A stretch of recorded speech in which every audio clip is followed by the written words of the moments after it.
Asano is a boy who lost his entire family to a horrific car accident not long ago, and through this traumatic event, he was left with a deep dread that he may one day lose what he holds dear once more, causing him to develop crippling social anxiety. One day, after the bell for lunchtime goes off, Asano is approached by some of his classmates who just want to hang out with him.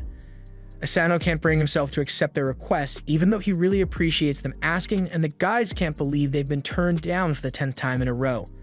They've been in the same class as him for a month now, but they've never gotten the chance to chill with Asano. They still haven't given up on hanging out with him, but they'll just come back tomorrow and ask when he's more mentally prepared.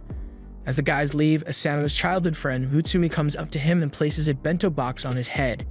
She scolds Asano for turning down an invitation like that when he's got literally no friends aside from her. Asano doesn't see a problem with his behavior, so Mutsumi moves on and says she made lunch for the two of them to share. She knows he hasn't been eating properly since he has to work so much, so this is a non-negotiable meal. Asano eventually gives in to Mutsumi's demands, and as they sit down, Mutsumi talks about how she is worried that Asano might stay friendless for the rest of his life. But it's not like she's much better than him since she rejects every guy that comes up to her almost instantly as well. She doesn't deny it, but she seizes the opportunity to tease Asano for worrying about her so much. But moving on, she really wants him to learn to socialize again, so he can live a normal life like his parents would have wanted him to. However, he doesn't understand how her feeding him is going to help him socialize more. The simple answer is that it won't, but she wants to do it anyway, so Asano just goes along with it, yet, as the food approaches his mouth, it is intercepted by Mr. Harukawa. The dude literally came out of nowhere, so Asano is trying to figure out why he's here in the first place, and Mutsumi questions him about the business trip he was meant to be on right now. Harukawa says he missed her so much that he changed the schedule of his trip so he could come home earlier. He also says something about wanting to rub her hair against his cheeks, not specifying which cheeks though, and Mutsumi is really close to reporting him for inappropriate behavior if he continues. Before he goes, Harukawa turns to Asano and tells him to head to his office after school is over today because he has a very special private lesson to give him, but he neglects to explain further and Mutsumi seems worried about it. At the end of the school day, Asano's classmates wave goodbye to him, and as they leave, Asano feels dejected because he actually does want to have friends, but ever since the accident, he has been afraid to connect with other people again. He makes it to Harukawa's office, where Harukawa has been eagerly awaiting his arrival. And now that he is here, they both take a seat on the black couch, suspiciously close to one another.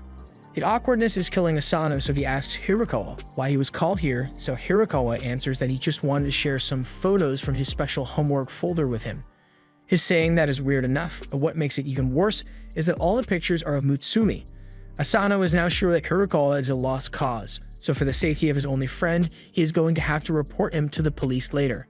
Harukawa continues showing Asano his pictures of Mutsumi, but now they are getting younger. He has ones of her when she was 7 and 5, and even some from her 3rd birthday party.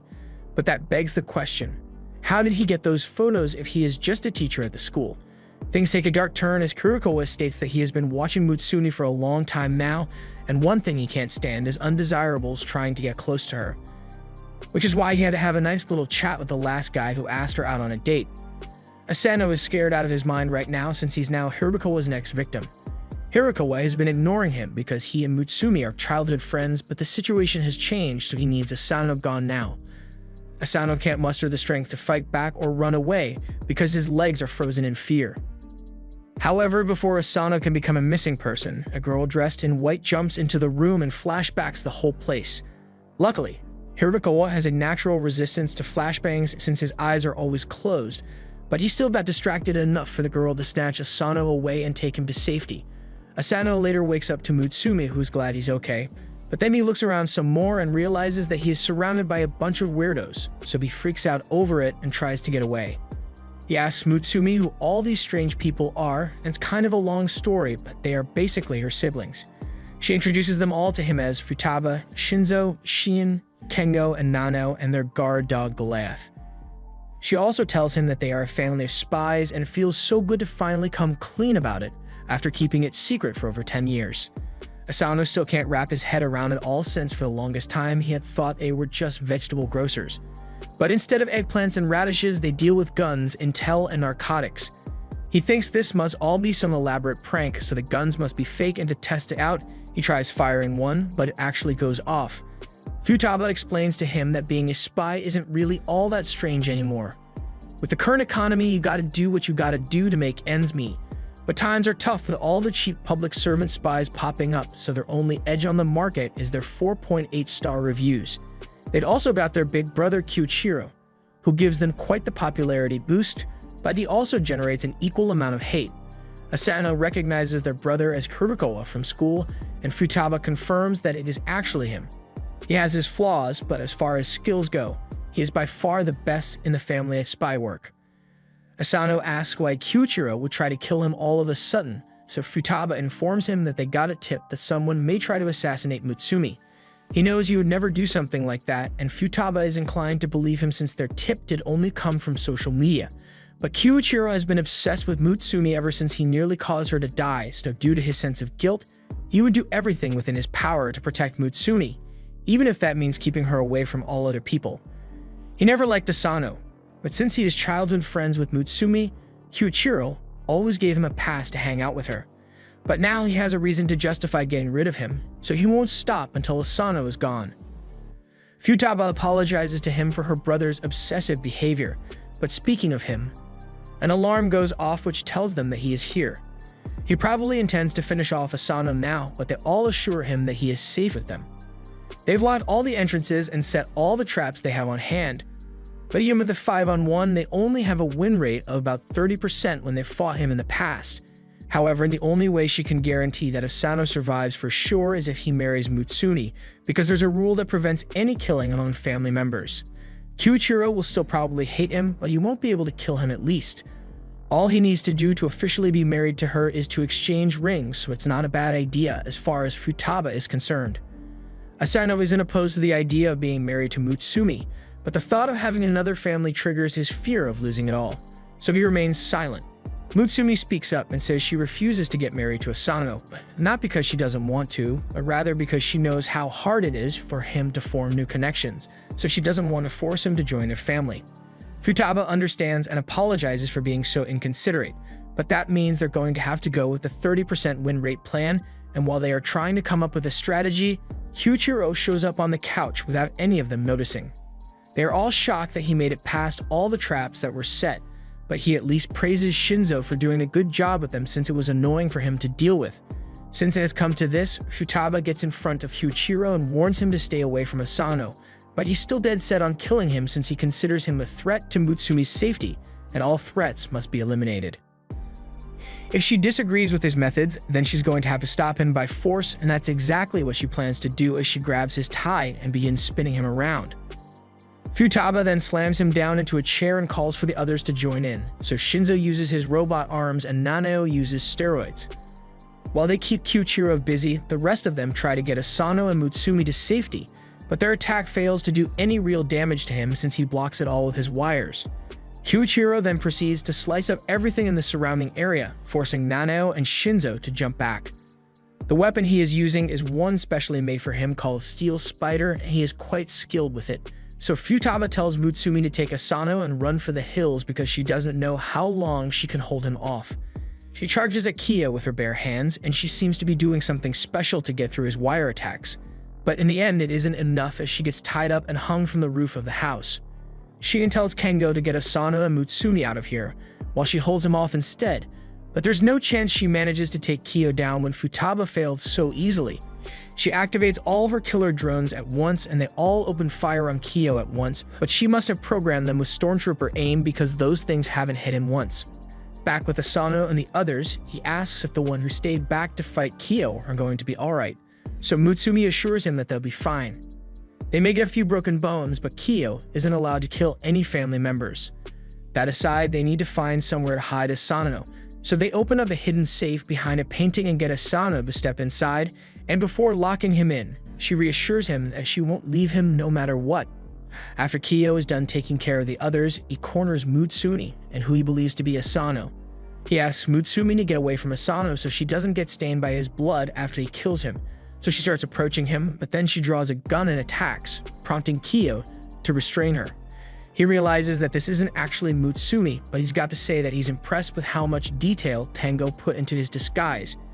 It was perfect enough to fool him for a moment, right down to the number of eyelashes. However, his skills at disguising other people still need some work because he can tell that that isn't Asano over there. Mutsumi takes off her disguise and asks Kiyo to please not kill Asano because she is certain that he isn't trying to kill her. Kiyo finally relents and says he won't try to kill Asano anymore, but in exchange, she's going to have to accept that he won't let her leave the house anymore. He believes he has been doing a half-assed job at keeping her safe, so from now on, he'll always keep her by his side and make sure that she doesn't get put in danger by all those pesky risks like school or romance or fun. He's willing to risk his life for her, and stabs himself with the knife she had in her hand to prove that to her.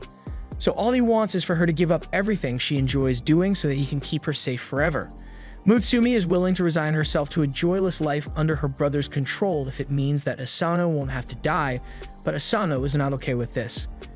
He steps out of his hiding spot and tells Kiyo to let go of Mutsumi, but Kiyo has lost all interest in Asano, murderous or otherwise, so he just tells him to leave and stay out of his family business. Asano understands that Kiyo doesn't want to lose his precious sister again, but the way he's going about doing that is totally wrong, so he tells Mutsumi that he's willing to marry her after all. Mutsumi smiles and throws the second half of her ring to Asano, but as he is reaching for it mid-air, Kiyo catches it with his wires. There's no way he would allow Asano to go through with his plan and go snooping in on his family's business, but Asano has a large debt to pay back to Mutsumi for always taking care of a nervous wreck like him, so he uses sheer willpower to break through the threads and grab the ring. After recovering from the beating Kiyo gave them, the others rush in to check on the situation and they find Asano just as he puts on the ring and officially becomes a member of the family. Everyone welcomes him with open arms, all except Kiyo, who's still standing over there in shock. Futaba walks up to him and tells him he lost this round, but this is no time to be upset since he's still about to teach Asano a lot of things so he can actually protect Mutsumi when needed. His last name is now Yozakura, so everyone calls him by his first name Taiyou. After that eventful evening, Taiyou was ready to go home and go to sleep. Mutsumi asks if he'll be alright heading home by himself, but he says he'll be fine. However, he's a bit worried about what happened to Kiyo since he's lost all the color in his body, but Futaba reassures him that he's fine, he's just having a hard time accepting that he lost his sister to him. As Taiyou gets home, he is still having a hard time believing what happened, but since he is exhausted, he passes out on the bed. But by the time he wakes up, he sees Kiyo standing over his bed with a knife ready to stab him. Taiyou manages to dodge on reflex alone, so Kiyo commends him for that, but that still doesn't answer the question of why he is in his room so early or why he has a knife with him. Kiyo doesn't see the issue and just says he is here to give Taiyou the traditional Yozakura family wake-up call, but morning calls usually aren't so lethal. Kiyo defends himself by saying a spy must always be prepared to handle a threat, so he is actually teaching Taiyou how to be more vigilant. But this next part, this is purely for revenge. Downstairs, Mutsumi is enjoying her time making a bento box for Taiyou, so when she hears Taiyou's voice, she heads upstairs to greet him but finds him being puppeted around by Kiyo. Mutsumi asks what's going on here, so Kiyo says he's just having some morning exercise with Taiyou, however she doesn't appreciate what Kiyo is doing so he takes the hint and backs off for now.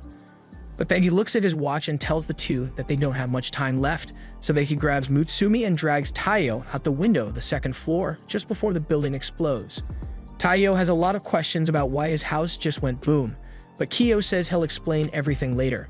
For now, he's putting his feud with Taiyou on hold and lets him know about the most important mission of the Yozakura family: protecting the Mutsumi Yozakura at all costs. He suggests they leave because the explosion surely attracted a lot of attention, and as he walks away, Mutsumi calls for Taiyou to come along. In a limo, Kiyo gets off a call with Shinzo, who has already analyzed the explosion site and informs them that a bomb was planted in the kitchen. Taiyou has no clue why there would be a bomb in his house if Kiyo wasn't the one who planted it, but it's likely because the target was Mutsumi. Information in the spy business spreads like wildfire, especially when a certain someone goes on social media to rant about losing his sister to a boy, but Taiyou still doesn't know the reason Mutsumi is being targeted. Kiyo informs him that it's because she is the 10th head of the Yozakura family. The Yozakura family lineage can be traced back to the Edo period with ninjas. Over the decades, the family has produced various members, all with superhuman abilities, but there is always one ordinary person born into the family called the head. And though the head may not have any superhuman abilities themselves, their children will always be raised to possess the abilities of the Yozakura gene pool without fail. So the superhuman family protects the head, and the head gives birth to the next generation of Yozakura's superhumans. But as her siblings, they don't really care about keeping the bloodline pure or anything. They just want to let her live her own life as she pleases. However, Mutsumi retorts that all her siblings are risking their lives to protect her, so she must also fulfill her role as the family head. Kiyo is left in tears over how honorable his sister's sense of duty is, but he can't handle the fact that she's married to a stooge like Taiyou. His personal frustration aside, Kiyo further explains that Mutsumi will eventually have to make her debut as the head of the Yozakura family, but before then, her mission is to gather as much knowledge about the ordinary world as possible, which also means she is inevitably going to be exposed to all manners of villains who wish to destroy the Yozakura family. Like right now, for instance, as a black van tailing them fires an RPG at them, but the limo drifts out of the way. Inside, Taiyou starts panicking and asks what's going on, but immediately after, the men in black all pull out their assault rifles and begin firing at the limo. Taiyou freaks out again, but the others are pretty calm about it since they're used to this kind of thing. Plus, the car is completely bulletproof, so they aren't in much danger. Kiyo snaps his finger and the car's souped-up engine goes into overdrive to outpace the attackers. All the drifting and dodging explosives is making for a really bumpy ride, so Kiyo asks if the driver could drive a little smoother so he doesn't spill his tea. However, the driver turns out to be the family dog, Goliath, so Taiyou starts freaking out even more than before. Goliath is forced to hit another sick drift to avoid an RPG, but that causes Mutsumi to bump into Taiyou, and right then and there, Kiyo decided this chase had gone on for long enough. He jumps up on top of the roof and the attackers recognize him, but the leader just tells them to fire despite his reputation. Once he is done, Kiyo gets back into the car and once again emphasizes that the mission of the Yozakura family is to keep Mutsumi safe from danger at all times, and that applies to Taiyou as well since he is now part of the family as well. He now has a duty to protect Mutsumi, so to help him accomplish that, Kiyo is going to drill the basics of being a spy into him. He pulls out a gun from his jacket and tells Taiyou that his first mission is going to involve keeping Mutsumi safe from all the assassins that will be coming after her today. Later, they arrive at school like normal and Mutsumi greets her classmates as usual, but Asano rushes in after her and begins frantically checking every inch of the room for anything that could be a threat. The others think he's acting stranger than usual today, so they ask Mutsumi if anything happened to him recently, and a lot certainly has, but she can't tell them that. The guys who want to be Taiyou's friend come up to him to see how he's doing, but Taiyou isn't in much of a talking mood right now. Before they left the limo, Taiyou was hesitant to take the gun, so Kiyo assured him that even if he ended up killing someone, that the family would just sweep it under the rug, so there's nothing to worry about, but Taiyou still declines. Mutsumi speaks up for him and tells Kiyo that it's not very funny to offer Taiyou a gun, making him think she understands him. But what she really meant is that assassins usually try to use poison or explosives, so a gun wouldn't be of much use to him. Kiyo admits she is right, but having a gun will still give Taiyou some peace of mind. His mission will be to defend Mutsumi from a reputable bomber named Tameya. The bombs this guy makes are first-rate, and Kiyo has even worked together with him once before to stop a terrorist crew. But just because they know each other doesn't mean there's any amount of loyalty between them. Spies can switch up on each other at a moment's notice for any reason at all, so you can never really trust anyone. That aside, Tameya has one major flaw in that he is addicted to social media, so he ends up posting about his later jobs and targets on there. Kiyo would have liked to tag along with Taiyou, but he's got hostages to rescue, so he leaves him with a warning. He can't let his guard down at all when Tameya is on the loose because that guy is notoriously twisted when it comes to getting his jobs done. He usually starts with lighter bombs to get your guard down, then he hits you with the specialty ones that he is proud of, and those ones pack a punch. Back in class, Taiyou has checked the whole classroom, but he hasn't found anything resembling a bomb yet. However, that doesn't mean Mutsumi is safe because the attacker may have already infiltrated the school, so he can't leave her side no matter what. Just then, Taiyou gets an update on Tameya's page that they have planted the second bomb already, so he's now panicking because he has to search the entire school to find it before it blows up. He notices a suspicious person up in the building. He rushes over to check it out, but just as he is about to enter the infirmary to search for the bomb, he gets caught off guard by the nurse who asks if he needs anything. Taiyou gets nervous and just says he's fine before walking away, but as he does, the nurse smiles menacingly. But once he turns back, she has somehow vanished, and we see a note on the door saying the actual nurse isn't here right now. Back in class, Mutsumi is having lunch with her friends, and they are all talking about how there are rumors going around school involving sightings of UFOs as well as a giant 3-meter-tall guy, and aliens that can mimic other people's appearances perfectly. As you may have already guessed, these are Mutsumi's family members who are snooping around the school for her safety, but she's not going to mention that to her friends. Meanwhile, Taiyou doesn't know what to do anymore since Tameya's social media says they have planted the last bomb as well, but he still hasn't found the second one. He takes a break to look over at Mutsumi, and now that he thinks about it after watching her all day, he notices that she never eats food right away when she's given some, and she makes sure she's never alone so she's not an easy target. She looks cheerful all the time, but she's always cautious of her own safety. Just then, Taiyou's friends approach him to give him a chocolate, but they are shocked when Taiyou just accepts the chocolate, because normally he would have nearly fainted the second they mentioned his name. Taiyou was so preoccupied with Mutsumi that he had completely forgotten he had crippling social anxiety, but it kicks back in almost immediately. They think about taking him to the infirmary for treatment, but one of the guys mentions that the nurse isn't here today, so they call for the next best person, Mutsumi. Taiyou wakes up in Kyo's office a while later with Mutsumi looking over him. She asks if he is alright and Taiyou is fine, but he asks her if she is really sure she wants to be married to a guy like him. They are childhood friends, but he knows almost nothing about her. He never knew about her family or her position as the head, or the fact that she was in danger, and through all that, she still decided to stay by his side when he needed her. Mutsumi chops him on the head for being too negative about the whole thing. Besides, she thinks Taiyou got the worst end of the deal here since he has been married into a crazy family of spies and his wife could be killed at any moment. Anyone who would normally agree to an arrangement like that would be way too crazy to even consider as a husband. But she has always wished for Taiyou to be her husband one day, so she's incredibly happy that he married her. Taiyou was about to say something, but then he notices a bomb planted in the ceiling and seconds later it goes off. Taiyou managed to get her to safety before the bomb went off, but he doesn't understand how Tameya could possibly have known they were going to be here. They just happened to come to this office, but that's when he realizes that Tameya has been playing the long game this whole time. He's been using Taiyou's movements to target Mutsumi without him knowing. That makes Taiyou realize that he may be used to target her again, so he starts unbuttoning his shirt so he can check something. And his suspicion is confirmed as he finds a bomb stuck to his shirt, which must have been placed there during gym class. Tameya probably kept posting about the bombs to make sure Taiyou stayed within range of Mutsumi trying to protect her. Taiyou is a lot of things, but he's not about to let himself become the bomb that kills Mutsumi, so since the exit is blocked, he yeets himself out of the hole in the wall to save Mutsumi from the explosion. Luckily, before he could die a fiery death, Taiyou is saved by Kyo, who just got back from finishing up his mission. He applauds Taiyou's quick thinking and realizing Tameya has planted the bomb on him. It may be small, but it packs a major punch to it. However, it has one fatal flaw in its design since it is so simple that a well-placed wire is able to cut off its detonation. After the worst of the danger is over, they sit back down and Taiyou asks what they should do with the bomb since it's still active. The only sensible thing to do would be to return it to its owner, and it just so happened that some other family members have found him already. They all heard it was Taiyou's first mission, so they all wanted to help him out. Kyo then proceeds to tie up Tameya, who begs for mercy. But there is no mercy to be given. He gets flown hundreds of feet into the air, and once Kyo retracts the wire that was keeping the explosive from going off, Tameya dies a fiery death. But before he went out, he still had to make one final post on social media saying #AboutToDieNow. But now that that's taken care of, there's still the issue of Taiyou currently being homeless since his house got blown up, so Mutsumi decides it would be great for him to come live in the Yozakura house.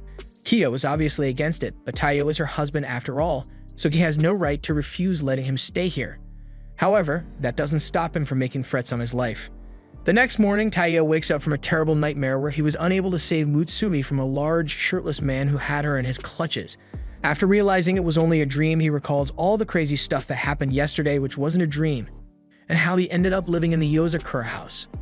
But it's going to take some getting used to as he accidentally steps on Goliath's tail and gets himself sentenced to death by 1,000 scratches, and everyone already knows exactly what happened from the sound of Taiyou's screams.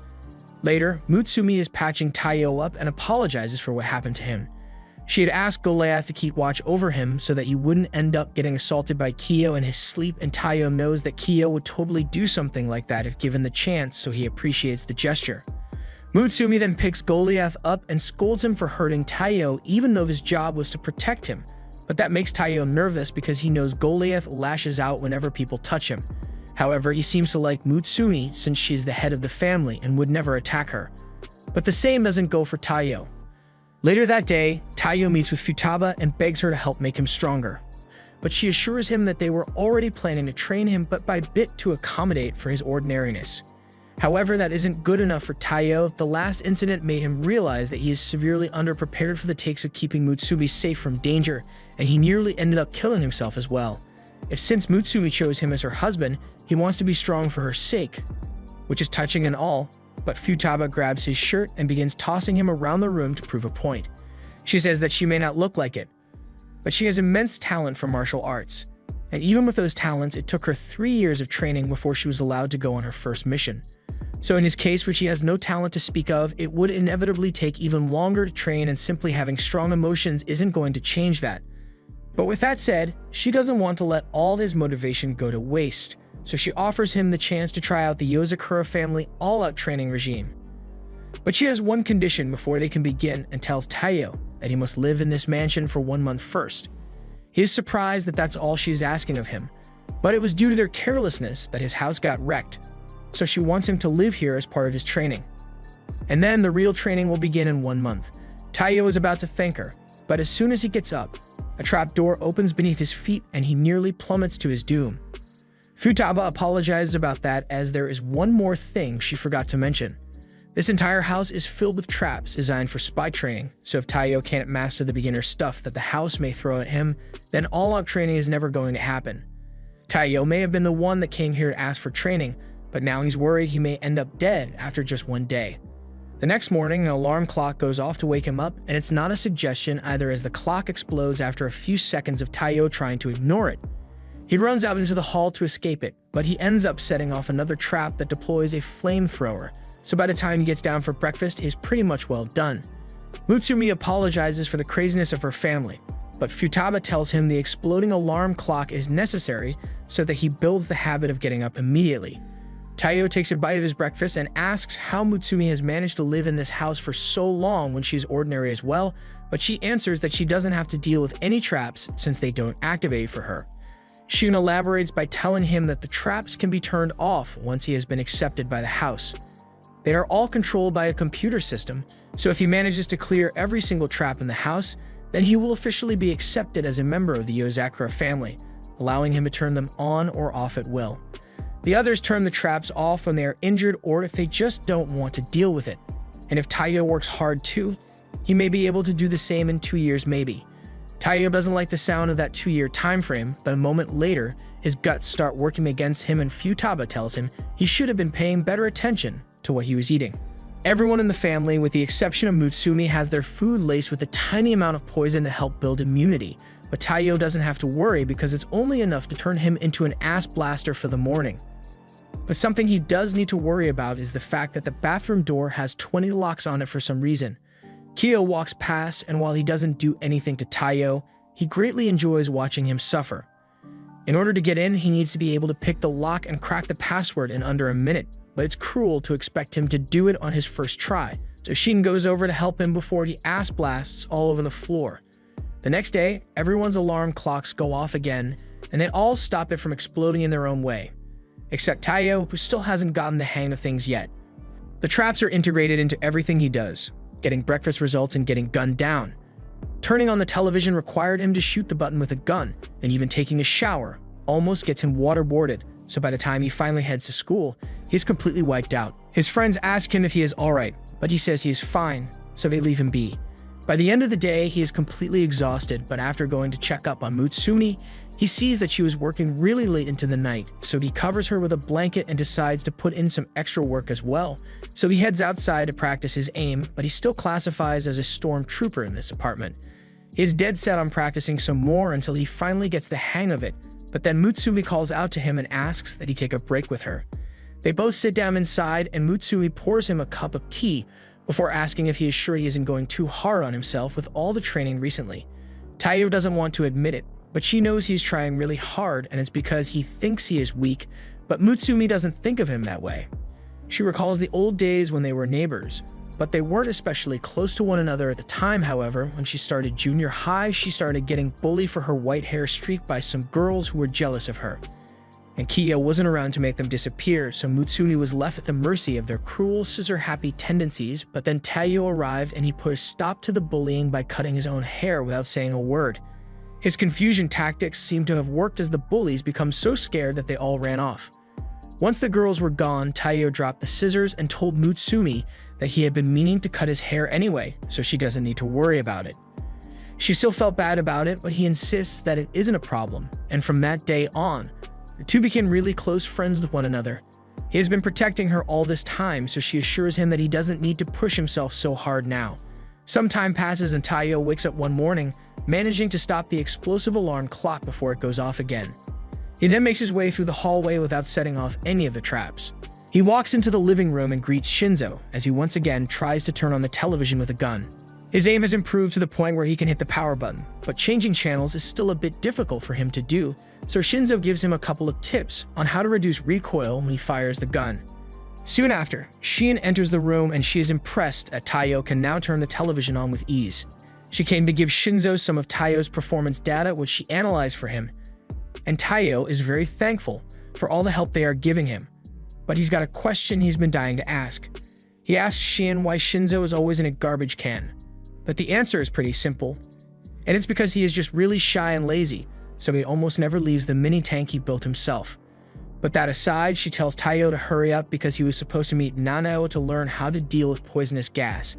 As he leaves, Shinzo says he thinks Taiyou has some real talent with this spy stuff, but while Shien agrees that he is progressing really quickly, it is all due to his own hard work.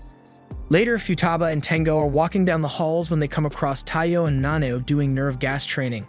Tengo tries to interrupt, but Futaba kicks him back into place so Taiyou can train in peace, although she notices that there's something wrong here.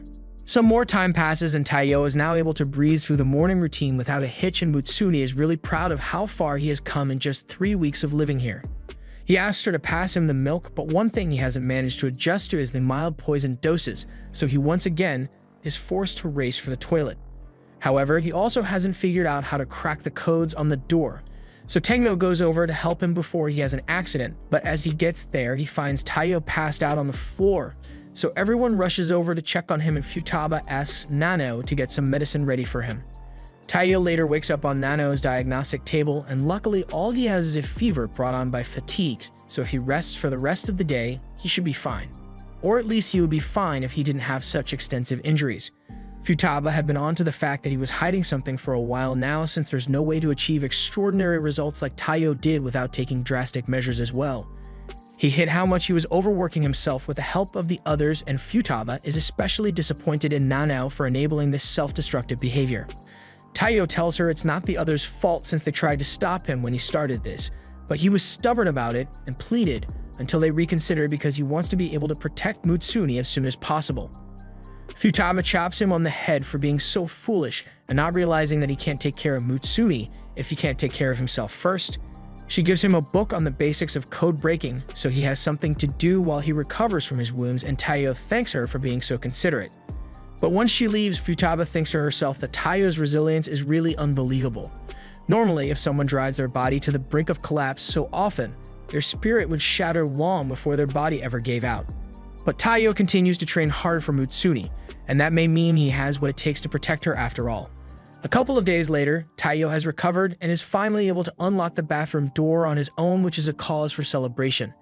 And since he has finally beaten all the traps in the house, he is granted admin access to turn them off and is officially recognized as a Yozakura now. Futaba personally praises him for all the hard work he has been putting in over the last month, but from now on, he will be receiving the intense Yozakura family training, so he had better be prepared. For starters, Shinzo pulls out a 100-kilogram shirt for Taiyou to change into, and Shien increases the difficulty of the traps, so Taiyou is in for even more hellish training already. The next morning, while Mutsumi is busy preparing a meal for the family, Taiyou comes in and asks her to show him how to put on a bra properly. Mutsumi never thought she would hear those words from Taiyou, but she tries to remain positive and tells him that she will always love him no matter what he does, even though her face clearly shows that she does not approve. Taiyou pleads with her to not look at him like that because this is just a misunderstanding. He was just doing this because he has to practice his disguise techniques, not because he wants to. But if that's the case, then this girl is here to show him how it's done. Mutsumi recognizes that the girl is Tengo, who is a believer that it takes a real man to become best girl. And he's going to make sure Taiyou learns to do this too, whether he likes it or not. A while later, Shinzo walks into the kitchen and sees Taiyou in a bra while Mutsumi and another girl are on top of him. But who is he to judge what a married couple enjoys doing together? Taiyou doesn't want to give Shinzo the wrong idea here, so he clears up that the girl is actually Tengo in disguise. Then Kiyo walks in asking Mutsumi for a goodbye kiss, and that was the breaking point for Mutsumi, so she smacks him in the head and gets everyone to settle down so she can go back to cooking. After that eventful morning, Taiyou is talking with Shinzo, who is meant to go on a mission today, but he just needs to retrieve the original plate for some counterfeit money, so it shouldn't take him too long, but before he forgets, he has a gift he wants to give Taiyou. Later on, Taiyou and Mutsumi arrive at school, and Mutsumi apologizes to him for all the craziness that went on that morning, but all of a sudden, a rogue baseball comes flying straight for Mutsumi's head, but Taiyou catches it without even looking and is able to throw it back with such force that the coach offers him a baseball scholarship on the spot. However, he isn't interested, so he just keeps walking with Mutsumi. Once lunchtime rolls around, Mutsumi and Taiyou sit on the roof to eat together, and Mutsumi takes the opportunity to point out to him that while he may not have noticed, he is becoming more superhuman with each passing day, so if he isn't careful, he may end up giving himself away. People are already calling him a ninja with how no one can hear his footsteps or see him coming, so he agrees that he may be drawing too much attention to himself. He goes in for a bite, but just then, Mutsumi remembers that there's something she wanted to ask Taiyou if he is free after school, because there's something she would really appreciate his help with. And later we see Mutsumi enter worker mode and handle mountains of paperwork with extreme efficiency. And she's not just stamping away either, as she is meticulously looking over each document for discrepancies, and if she finds any, the contract is rejected immediately. She keeps going through the paperwork until she finds some that belongs to Tengo, which he didn't fill out properly. She takes it to his room, and as soon as they get inside, they are greeted by this mess. Kengo doesn't appreciate them invading his privacy, but Mutsumi believes this is necessary because he keeps forgetting to attach the paperwork for his reports.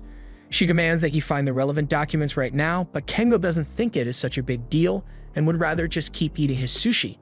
Taiyou tries to defuse the situation and says that the form must be around here somewhere, so he offers to help Kengo look for it. Kengo tells him that it's not such a good idea to go poking around here because there's a lot of dangerous stuff just sitting in his pile. And besides, Kengo has no intention of searching for the document because he refuses to do boring tasks, including wearing clothes. Mutsumi tells him to get dressed, but he refuses, saying he needs to let his skin heal. After all the disguises he has been putting on, but even if that's the case, he could at least make an effort to hide his dong from his little sister. Kengo doesn't see what the problem is since they used to take baths together just a couple of years ago, and she would always cling to him in the bathtub. He thought she was really cute back then, but now she's more of a nagging mom than anything.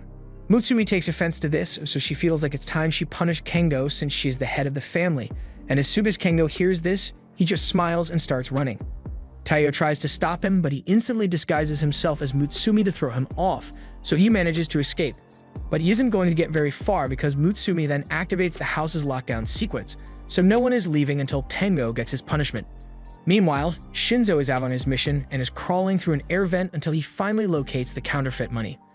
But no matter how he looks at it, the technology they got and the airtight security seem like way too much for a basic counterfeiting operation. He overhears a conversation with the director of this operation about how business has been going really well ever since a youngster helped them out, which confirms his suspicion that they have been receiving outside help. Later, he knocks out a couple of guards to get into a vault, and in it he finds a framed counterfeit bill, but it turns out to be a trap as an alarm is set off and he needs to move fast to get out of there. Back at the mansion, Mutsumi and Taiyou check her room to see if Kengo is hiding in there, but there are no abnormal thermal signatures, so the room is clear. Next up, they head over to Shin's room and she's busy playing a handstand game, but she says she hasn't seen Kengo pass through here recently, so they keep checking all the rooms in house until the only one left is Kiyo's room. One of the paintings starts smiling, so it seems like Kengo is having fun playing hide and seek with them.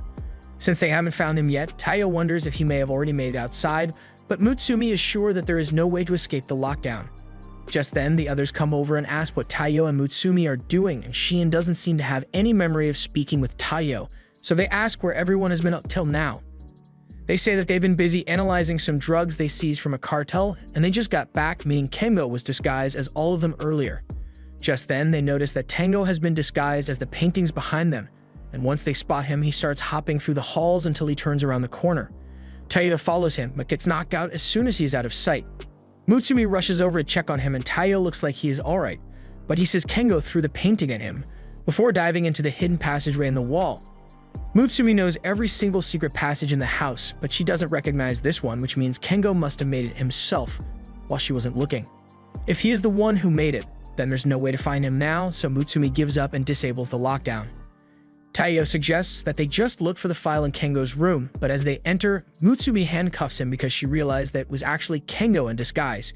She knows that under no circumstances would Kengo ever be able to make it out of the house during lockdown, which is why he would need her to turn it off for him to escape, which is why he hid Taiyou and disguised himself as him.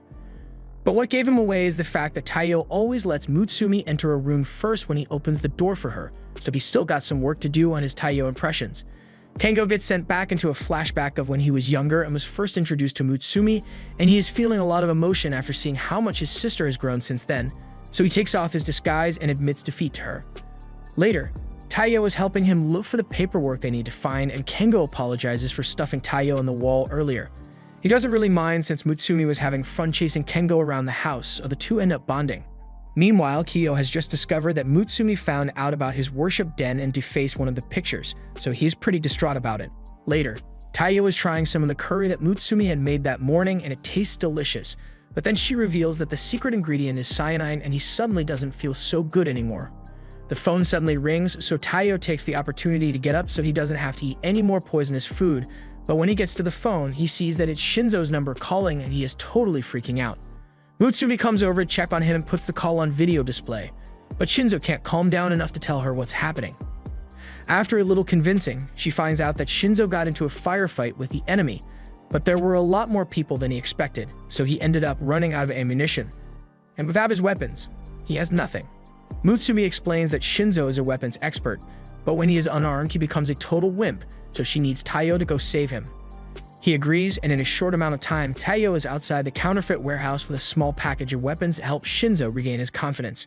Mutsumi is going to help him navigate his way around the base while also keeping Shinzo from going into a panic attack, but she asks Taiyou not to do anything too dangerous. However, he almost immediately gets himself held at gunpoint. He panics a little, but then he remembers some things that Shinzo had taught him about how to handle a gun to the back of your head.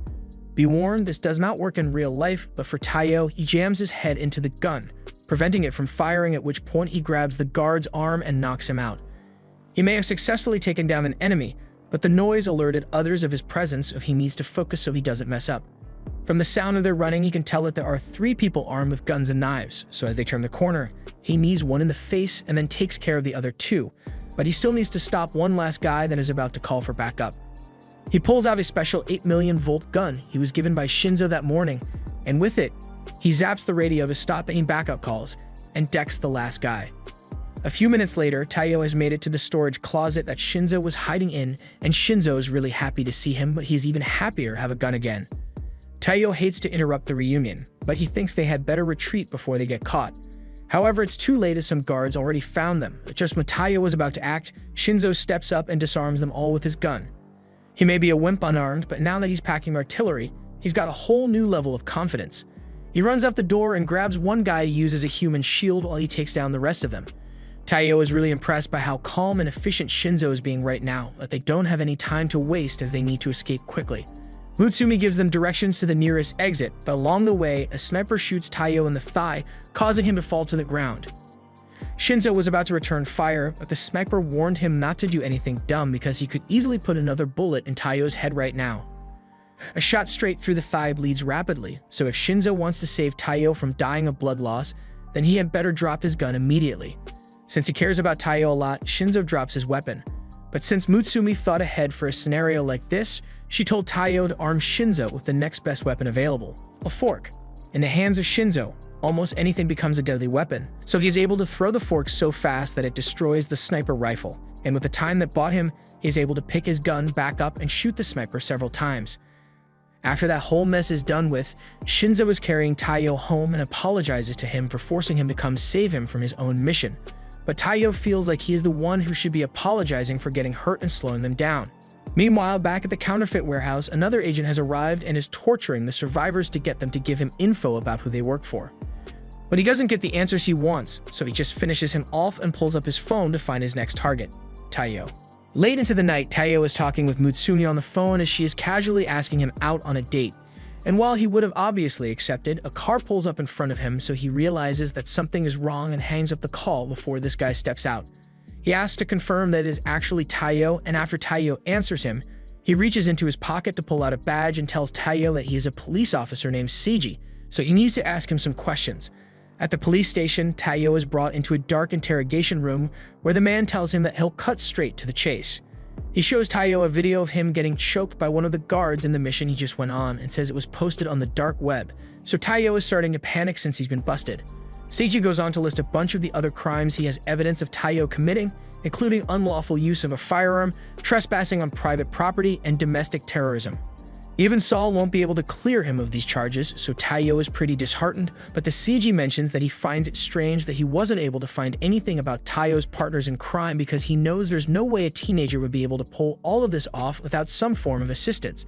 So there must be some secret organization backing him. Seiji promises to let Taiyou off easy if he gives up information about this secret organization, so he now realizes why Seiji brought him here. He's looking for someone to snitch on the Yozakura family, and Taiyou is not a snitch, so he firmly says he doesn't know anything. Seiji sees Taiyou as being difficult, so he offers him a glass of water, but he also brazenly drugs that glass of water before handing it to Taiyou. Taiyou is not an idiot, so he refuses to drink it, but Seiji tries to lie, saying it's just some healthy minerals. When his deception fails, Seiji is forced to take drastic measures and force it down his throat. However, Taiyou had countermeasures in place for something like this, so he was able to catch all of the drugged water inside a water balloon and spit it out. Once he recovers, he tries to reiterate that he knows nothing about any secret organization. But then he mimics Seiji isn't in his seat anymore, and just then, he appears behind him and nearly uses a hammer to cave his skull in.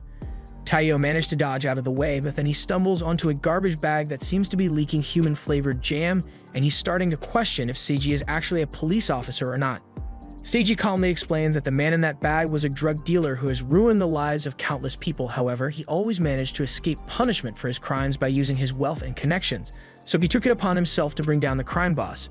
He may be a police officer, but he is under no obligation to protect those who break the law. Right now, Taiyou is no exception. It was at this moment that Taiyou noticed one of Kyo's threads nearby, so he realizes that this must either be some sort of test or Kyo is messing with him. So he buckles down and tells Seiji that he would rather die than give up any information. Seiji commends him for his bravery, but he's still going to smack him with the hammer regardless. Before the hammer connects, Taiyou managed to free himself from Seiji's grip and roll away, causing him to strike the wall and reveal that Kyo has been hiding here the entire time. Seiji realizes the jig is up now that Kyo has been revealed, so when Taiyou asks for an explanation, Kyo explains that Seiji used to be a classmate of his, and they currently have a deal together in exchange for the Yozakura family helping him out with his investigations. He covers up all the possibly illegal stuff the Yozakura family does. Seiji still finds Kyo to be exhausting whenever he is around, but as far as Taiyou goes, he tells him he passed his little tests since he didn't rat out his friends. Kyo is glad everything worked out, but since he is here anyway, Seiji wants his help with an investigation he is currently engaged with. However, Kyo doesn't want to have to deal with it now, so he makes up an excuse about having somewhere he needs to be and says he'll be leaving now. Since there is nothing left to do here, Seiji asks Taiyou if he wants a ride back home, but he says he'll be fine. The next day at school, Taiyou is completely wiped since he didn't get to sleep at all last night. Mutsumi asks if he is alright, and he's about to explain everything that happened last night, but Kyo walks into the room, which is pretty unusual even if he has a persona as the vice principal here. He tells the class that their usual teacher is out sick today, so he will be acting as their substitute teacher for the day. As Kyo is teaching the class, Taiyou is finding it harder and harder to stay awake, so he thinks it would be alright to just have a little nap. But the second his eyes are closed, Kyo sends a piece of chalk flying his way so fast that if Taiyou had managed to dodge, that's what would have happened to his head. Kyo then starts using Morse code to talk to Taiyou and tell him that his spy must always be in a state of awareness of their surroundings. Dolphins and migratory birds are able to do this by only sleeping with half their brain at any given moment, and it's possible for humans to learn this power as long as the person trains hard enough. Kyo, for example, managed to learn this at the age of 15, and he hasn't slept since then, but Taiyou complains that it's totally unreasonable. Kyo says he'll be using his threads to keep an eye on Taiyou's heart rate, and if he happens to fall asleep at all during the class, then he'll be woken up by a piece of chalk traveling at the speed of sound in his direction. Taiyou can't believe he has to deal with training even at school, and Mutsumi jumps in on the conversation as well to back him up since she knows Kyo is just doing this to mess with Taiyou. Taiyou is surprised she knows how to use Morse code as well, but it's natural for her since she has been part of the spy family her entire life. She tells Kyo to leave Taiyou alone while he's at school, but Taiyou stops her and says she doesn't have to worry because he can handle any kind of training Kyo throws at him. Kyo likes Taiyou's confidence, but he's going to make sure that it doesn't last long, so he pulls out a green pill, slams it on his desk, releasing a cloud of smoke into the classroom and effectively gassing everyone. Mutsumi manages to hold out since she is always prepared in case of gas attacks, although she never would have expected that she would have to use it to protect herself from Kyo. The pill he just crushed contained a special sleeping gas that Nano developed, so one whiff of this stuff will put most people to sleep. And that includes Taiyou as well. Now that he has fallen asleep, Kyo has all the freedom in the world to hit him with as many supersonic chalk attacks as he wants, but at the last second, Taiyou springs back up and blasts the chalk away with his Volt gun. Mutsumi is glad that he managed to stay awake after all, but that doesn't seem to be the case since Taiyou is actually out cold, but he has somehow awakened the ability to protect himself in his sleep. Kyo has to admit that he is impressed, but the training is far from over since he still needs to push Taiyou to his limits. He throws several pieces of chalk at him, and even though he's asleep, he is still managing to skillfully evade and counter the attacks. So much so that he is able to evenly match Kyo at every turn, but Mutsumi doesn't like how Taiyou is becoming a monster as well. That while later things settled down, but apparently Taiyou's state of sleep awareness was only temporary as he hasn't been able to replicate it since, and he has also had constant sleepwalking issues as well. The next day, Taiyou is busy reading a spy magazine which is detailing every single reason spy marriages often end in divorce. And the main cause is usually overworking to the point where the connection fades away. So to prevent this, when Mutsumi brings a cup of tea for Taiyou, he tries to ask her out on a date, but he is interrupted by a call from Seiji, since he needs Taiyou to help him on a mission. Taiyou doesn't really want to have to do this, but Seiji insists on it, so he reluctantly agrees and heads out to the mission location. Later, Taiyou has arrived at an amusement park and asks Seiji over the phone what he's supposed to be doing here. He gets briefed on the situation and is told that there is a couple in the park who are in possession of illegal guns, so he needs Taiyou to smoke them out. He still doesn't have much info on what the couple looks like, so Seiji tells Taiyou to stay on the lookout for any suspicious-looking people in the park. However, with everyone else having come as a couple, Taiyou is the one who looks most suspicious. While he is lamenting over how out of place he looks, Mutsumi comes up to him with a drink in hand to cheer him up. It takes a minute for Taiyou to realize that it's Mutsumi, but once it finally clicks that it's her, he starts asking how she even found this place to begin with. As for how she knew he was here, she just had to ask Seiji. But she also makes a point that being in the park as a couple would be a lot more natural for his mission. Taiyou tries to protest since this mission could be dangerous, but she tells Taiyou to keep his voice down since the targets could be nearby since there are all these suspicious couples around. And besides, she has enough training to defend herself and Taiyou is here to protect her if anything goes wrong, so she should be fine. Taiyou can't really argue with her logic, plus the people he's after are targeting Mutsumi in the first place, and most importantly, this will give Taiyou a chance to actually go on a date with Mutsumi and keep their marriage alive. One of the suspicious couples starts heading towards the roller coaster, so Mutsumi suggests they go after them for surveillance purposes. They end up getting on the roller coaster with a punk rock couple and a normal-looking couple, and as the ride begins, everyone has their different reactions. The guy in front is freaking out, the lovey-dovey couple are enjoying themselves, and Mutsumi seems to be having fun, but Taiyou is just having a nap. After the ride is over, he apologizes to her for falling asleep when they were meant to be having fun, but after all the intensive training he had to go through, the roller coaster felt like a relaxing massage chair to him. Mutsumi tells him it's alright, but more importantly, she directs his attention to the couple they were following, and from the looks of it, they seem to be on a regular date, so they can't be the ones Taiyou is after. They decide to move on to the next suspects on the list, the bodybuilders. They all get on the next ride, and that lovey-dovey couple is here too. But Taiyou is so concerned with making sure Mutsumi is having fun that he turns the cup so hard that she can barely see anything. Meanwhile, the buff couple don't seem to be having any trouble with the centrifugal force and even take a moment to kiss each other.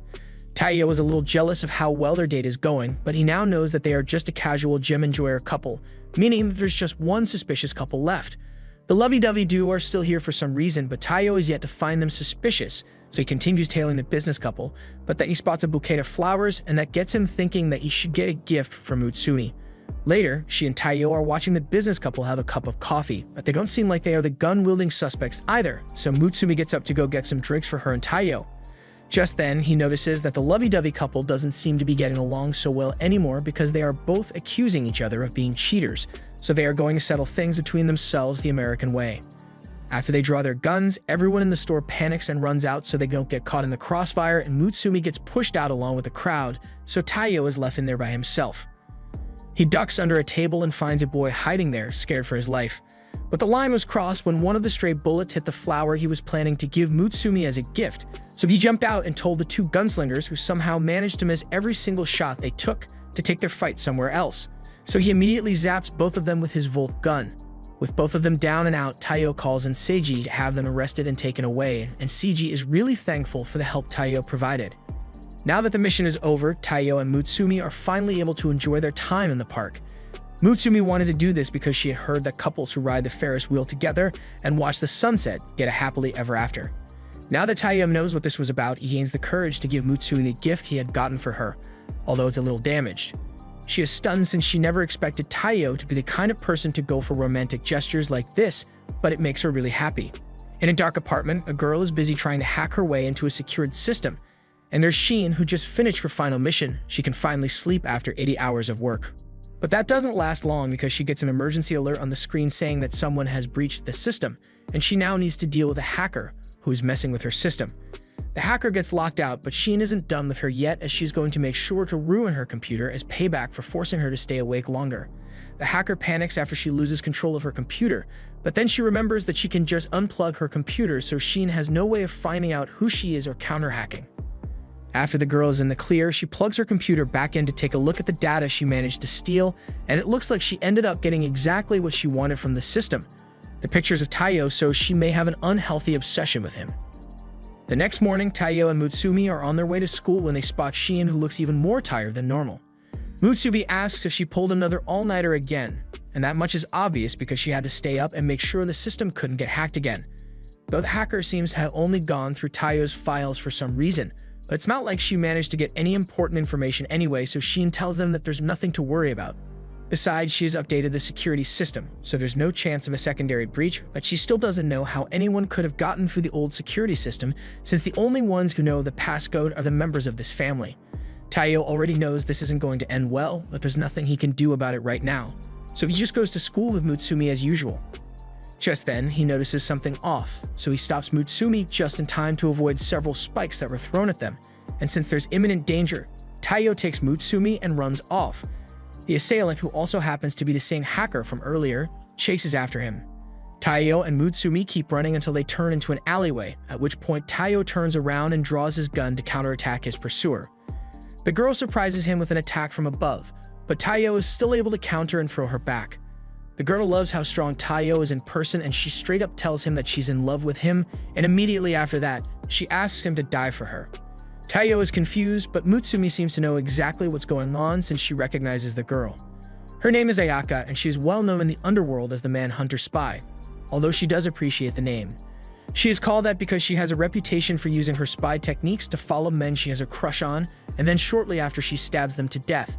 This means that Ayaka has fallen in love with Taiyou, and she mentions that she became even more infatuated with Taiyou after his achievements became recognized, and he officially had his first bounty on his head. But it worries her a little since there are now a bunch of people trying to kill him for non-love related reasons, which she proves by taking out one of the assassins that had been after Taiyou. Since there's so much competition for his life, she wants to make sure she is the one to take out Taiyou so that no one else can have him. There are a lot of little things Taiyou does as well that make her like him even more, like how he tries not to ruin plants when he's infiltrating, or how he always repairs the damage he causes whenever he's on a mission. Taiyou doesn't know how she even managed to learn all this stuff about him, but Mutsumi agrees with Ayaka since she knows that Taiyou is totally lovable in every way imaginable. Ayaka beckons him to come to her so she can romantically stab him to death, but Taiyou slowly backs up and says he wants nothing to do with her since he is already married to Mutsumi, and frankly, even Bob the Builder wouldn't be able to fix that much crazy, so what chance does he have? Ayaka doesn't take the hint and thinks Mutsumi must have brainwashed Taiyou into marrying her, so she would love to take Mutsumi out right now and get rid of her rival, but Kyo strictly forbade her from harming Mutsumi in any way. Both of them are surprised to find out that Kyo is involved in this, so Ayaka explains that no one can target a member of the Yozakura family and survive while Kyo is around, so she went to him in the slight hope that he would allow her to kill Taiyou, and to her surprise, he said she can do whatever she wants with him as long as Mutsumi stays safe. And since Kyo was feeling so generous, Ayaka also asked if she could take a look at Taiyou's personal files as well, so Kyo just gave her the access code to the system. But even with all the prep material Kyo got for her, this attack failed, so she decides to leave for now and come back later, but not before displaying her needle-throwing capabilities. Later that day, Ayaka manages to weasel her way into Taiyou's school as a transfer student, and by sheer coincidence, she gets assigned the seat right next to Taiyou. As she is walking over to her desk, she pretends to trip over and launches a spike straight at Taiyou's face, but he was able to block it with his notebook just in time. And this was only the beginning of Taiyou's ordeal with Ayaka, because throughout the rest of the day, she continuously attempts to catch him off guard and stab him. But by third period, Taiyou has pretty much gotten used to it, so he can dodge the needles with little effort, and by this point, her needles are nothing more than a slight inconvenience to his daily routine. Ayaka is crying her eyes out over Taiyou refusing to get stabbed, but she is still delusional, so she decided to step things up and throws needles into the necks of everyone in the class, causing them to all stand up in unison. Taiyou was wondering what Ayaka just did, so she explains that she just used her needles to inject the students with mind control poison, so they'll do anything she says now. She orders them all to subdue Taiyou because she knows he isn't going to fight back against regular people, and Taiyou is eventually completely surrounded. Taiyou tells her it isn't fair to involve innocent people in her little schemes, but she's too crazy to listen to reason, so Mutsumi has to use herself as a human shield in order to stop Ayaka. However, while Ayaka was distracted, the guy she struck with needles before comes back for revenge against her and fires a gun to kill her. Fortunately, Mutsumi is faster than bullets and is able to push Ayaka out of the way because her life is precious, even if she's trying to kill Taiyou. But the guy gets no such mercy because Taiyou immediately electrocutes him until he falls out the window of the third floor. Now that he is taken care of, Taiyou rushes over to Mutsumi to see if she is alright, and Ayaka is left wondering why Mutsumi would risk her life to save someone who is trying to steal her husband. Mutsumi answers that she just didn't want someone who can appreciate Taiyou's charms just like she can to die for no reason, and that single act of kindness was enough for Ayaka to switch teams because she's now into girls, specifically Mutsumi. After school, Taiyou is glad that he doesn't have to worry about Ayaka trying to stab him anymore, but he also finds it a little annoying how she's trying to steal his wife now. He asks Mutsumi how she is handling all of Ayaka's clinginess, but she has had to deal with Kyo for years, so Ayaka is a lot easier to manage. Meanwhile, Taiyou receives a call from Shin, and a while later, he has been roped into joining her for a video game session. Mutsumi explains that Shin drags one of the family members into her room every once in a while to join her in her sleep-deprived work. Last time she got Shinzo to join her, and he didn't get to sleep for 5 days straight because of it, but Mutsumi assured him that she'll be here on standby in case his heart gives out from too many energy drinks. Taiyou is a little worried about what he may be getting himself into, so Shin tells him that there's no need to worry because this will just be a trial run for him, so it shouldn't be anything too difficult. It's a simple game with simple rules. When an enemy shows up on screen, you have to defeat it. The game seems simple enough, so Taiyou is able to keep up with Shin, but then she says they'll be going up against a final boss, so they need to stop the train in its tracks. Shin warns Taiyou that a terribly realistic cutscenes will play if they don't manage to stop it, and Taiyou wants to avoid seeing something like that as much as possible, so he furiously mashes the buttons until they successfully stop the train. And in unrelated news, a runaway train has just managed to stop, but no one knows how it happened. Taiyou realizes that the game must have been controlling the train, and Shin confirms it, telling him that this is how she completes her missions. She converts them into games and plays them to finish. The reason she brought Taiyou to join her today is because she has a mission to complete, and it would have been a hassle to complete it on her own. Some protesters are taking things too far, so they need to stop them before they can crash a helicopter into a thermal power plant. They just need to stop the figurative dragon before it can do any damage, so after briefing Taiyou on the objective, Shin starts the mission. She is skillfully destroying tons of the little attackers, but on Taiyou's end, he still hasn't figured out the controls yet, so he runs into a dead end and keeps trying to run through it. Shin tells Taiyou he sucks at video games and a spy needs to have this kind of skill, but then Taiyou just gets through the wall anyway. He doesn't know how he managed it, but he has activated the no-clip glitch as well as the invincibility glitch, so there's no way he's losing now. However, Shin is pissed because only cowards use glitches to beat games. Mutsumi tells her to focus on the game because the helicopter is getting close to destroying the plant. Shin decides to show off her game skills and dashes through the horde of minions before closing in on the helicopter and knocking it down. However, even though the initial goal has been accomplished, the game isn't over yet as there are still tons of smaller ones heading their way. It seems the protesters called in a bunch of drone strikes and Shin isn't prepared to handle this on her own. So she starts calling up Shinzo to ask him to get the missiles ready, but Taiyou doesn't think they'll need to go that far because he has an idea. He has Shin take over the systems of the helicopter she just took down, and with it, they are able to destroy tons of drones at a time. It was a brilliant idea on Taiyou's part, but if the Taiyou stops pressing buttons for even a second, the helicopter is going to crash. A couple of the drones managed to slip past them, and it looks like they were about to destroy the power plant, but out of nowhere, Ayaka's avatar jumps in and stops them. Ayaka hacked her way into the system again, but she just wanted to steal more of Taiyou's pictures and some of Mutsumi as well, which is when she somehow ended up here. And she's being a huge help, albeit unintentionally, so Shin decides to ignore her and push forward to complete the mission. After some more blasting, they eventually take out the last drone, so Taiyou breathes a sigh of relief, and Shin had a good amount of fun with it. Ayaka also feels relieved even though she doesn't know what just happened, but now that the mission is over, Shin locks her out of the system again. Shin congratulates Taiyou on doing so well with his first virtual mission, but she wants to show him that he can't do everything with glitches, so she's not letting him leave this room until he has learnt how to play games the right way. And that led to 3 days straight without sleep, so Taiyou is in terrible condition right now. A while later, we see 2 spies who just got done with one of their missions, and one of them, who is called Oga, is taking a break and reading the latest issue of Spies Monthly, which has put Taiyou on the front cover. Oga is really impressed with all of Taiyou's achievements, but his partner, Sui, refuses to show interest in anything that does not involve their missions. Meanwhile, back at the Yozakura mansion, Taiyou receives a call from Nano, who wants to know if Taiyou is free to come pick him up since he needs a ride home. Taiyou was in the middle of his workout warm-up, but he agrees to help him out and asks where he is right now. Nano explains that he is at the evil laboratory. Taiyou needs a little more clarification, so Nano explains that there's a lab which was secretly developing bioweapons like toxic gas, so Nano was tasked with infiltrating the lab and putting a stop to it. He was successful, so he now has possession of the germ bomb called Sodom. If it were to go off, then it would wipe out all life within a 10-kilometer radius, and it is obviously really dangerous to bring something like this outside, so Nano just decides to eat it instead. Taiyou is concerned that Nano just ate a bioweapon, but he explains that his body is really good at detoxifying things, so it won't be able to kill him. However, it'll take him about 3 hours to finish neutralizing the toxic gas in his body, and while he's doing that, his body is going to get really sleepy as a side effect of the gas. He already put everyone in this lab to sleep, so there's no immediate danger, but he wants Taiyou to come get him before the people from the other lab realize something is wrong and find him. Taiyou understands what he needs to do, so he suits up and gets ready to head to the lab, but as he gets there, he finds it odd that he was able to get in here so easily. He keeps his guard up as he checks around each corner, but there are still no signs of any security whatsoever. That is until Taiyou comes across the bodies of the security guards, and he's starting to get an even weirder feeling about this place. The guards have already been taken out, and the security system has been breached. But this isn't the kind of thing Nano would choose to do, so he wonders who's responsible for this. He gets a little distracted while thinking, so one of the guards who wasn't knocked out aims his gun at Taiyou.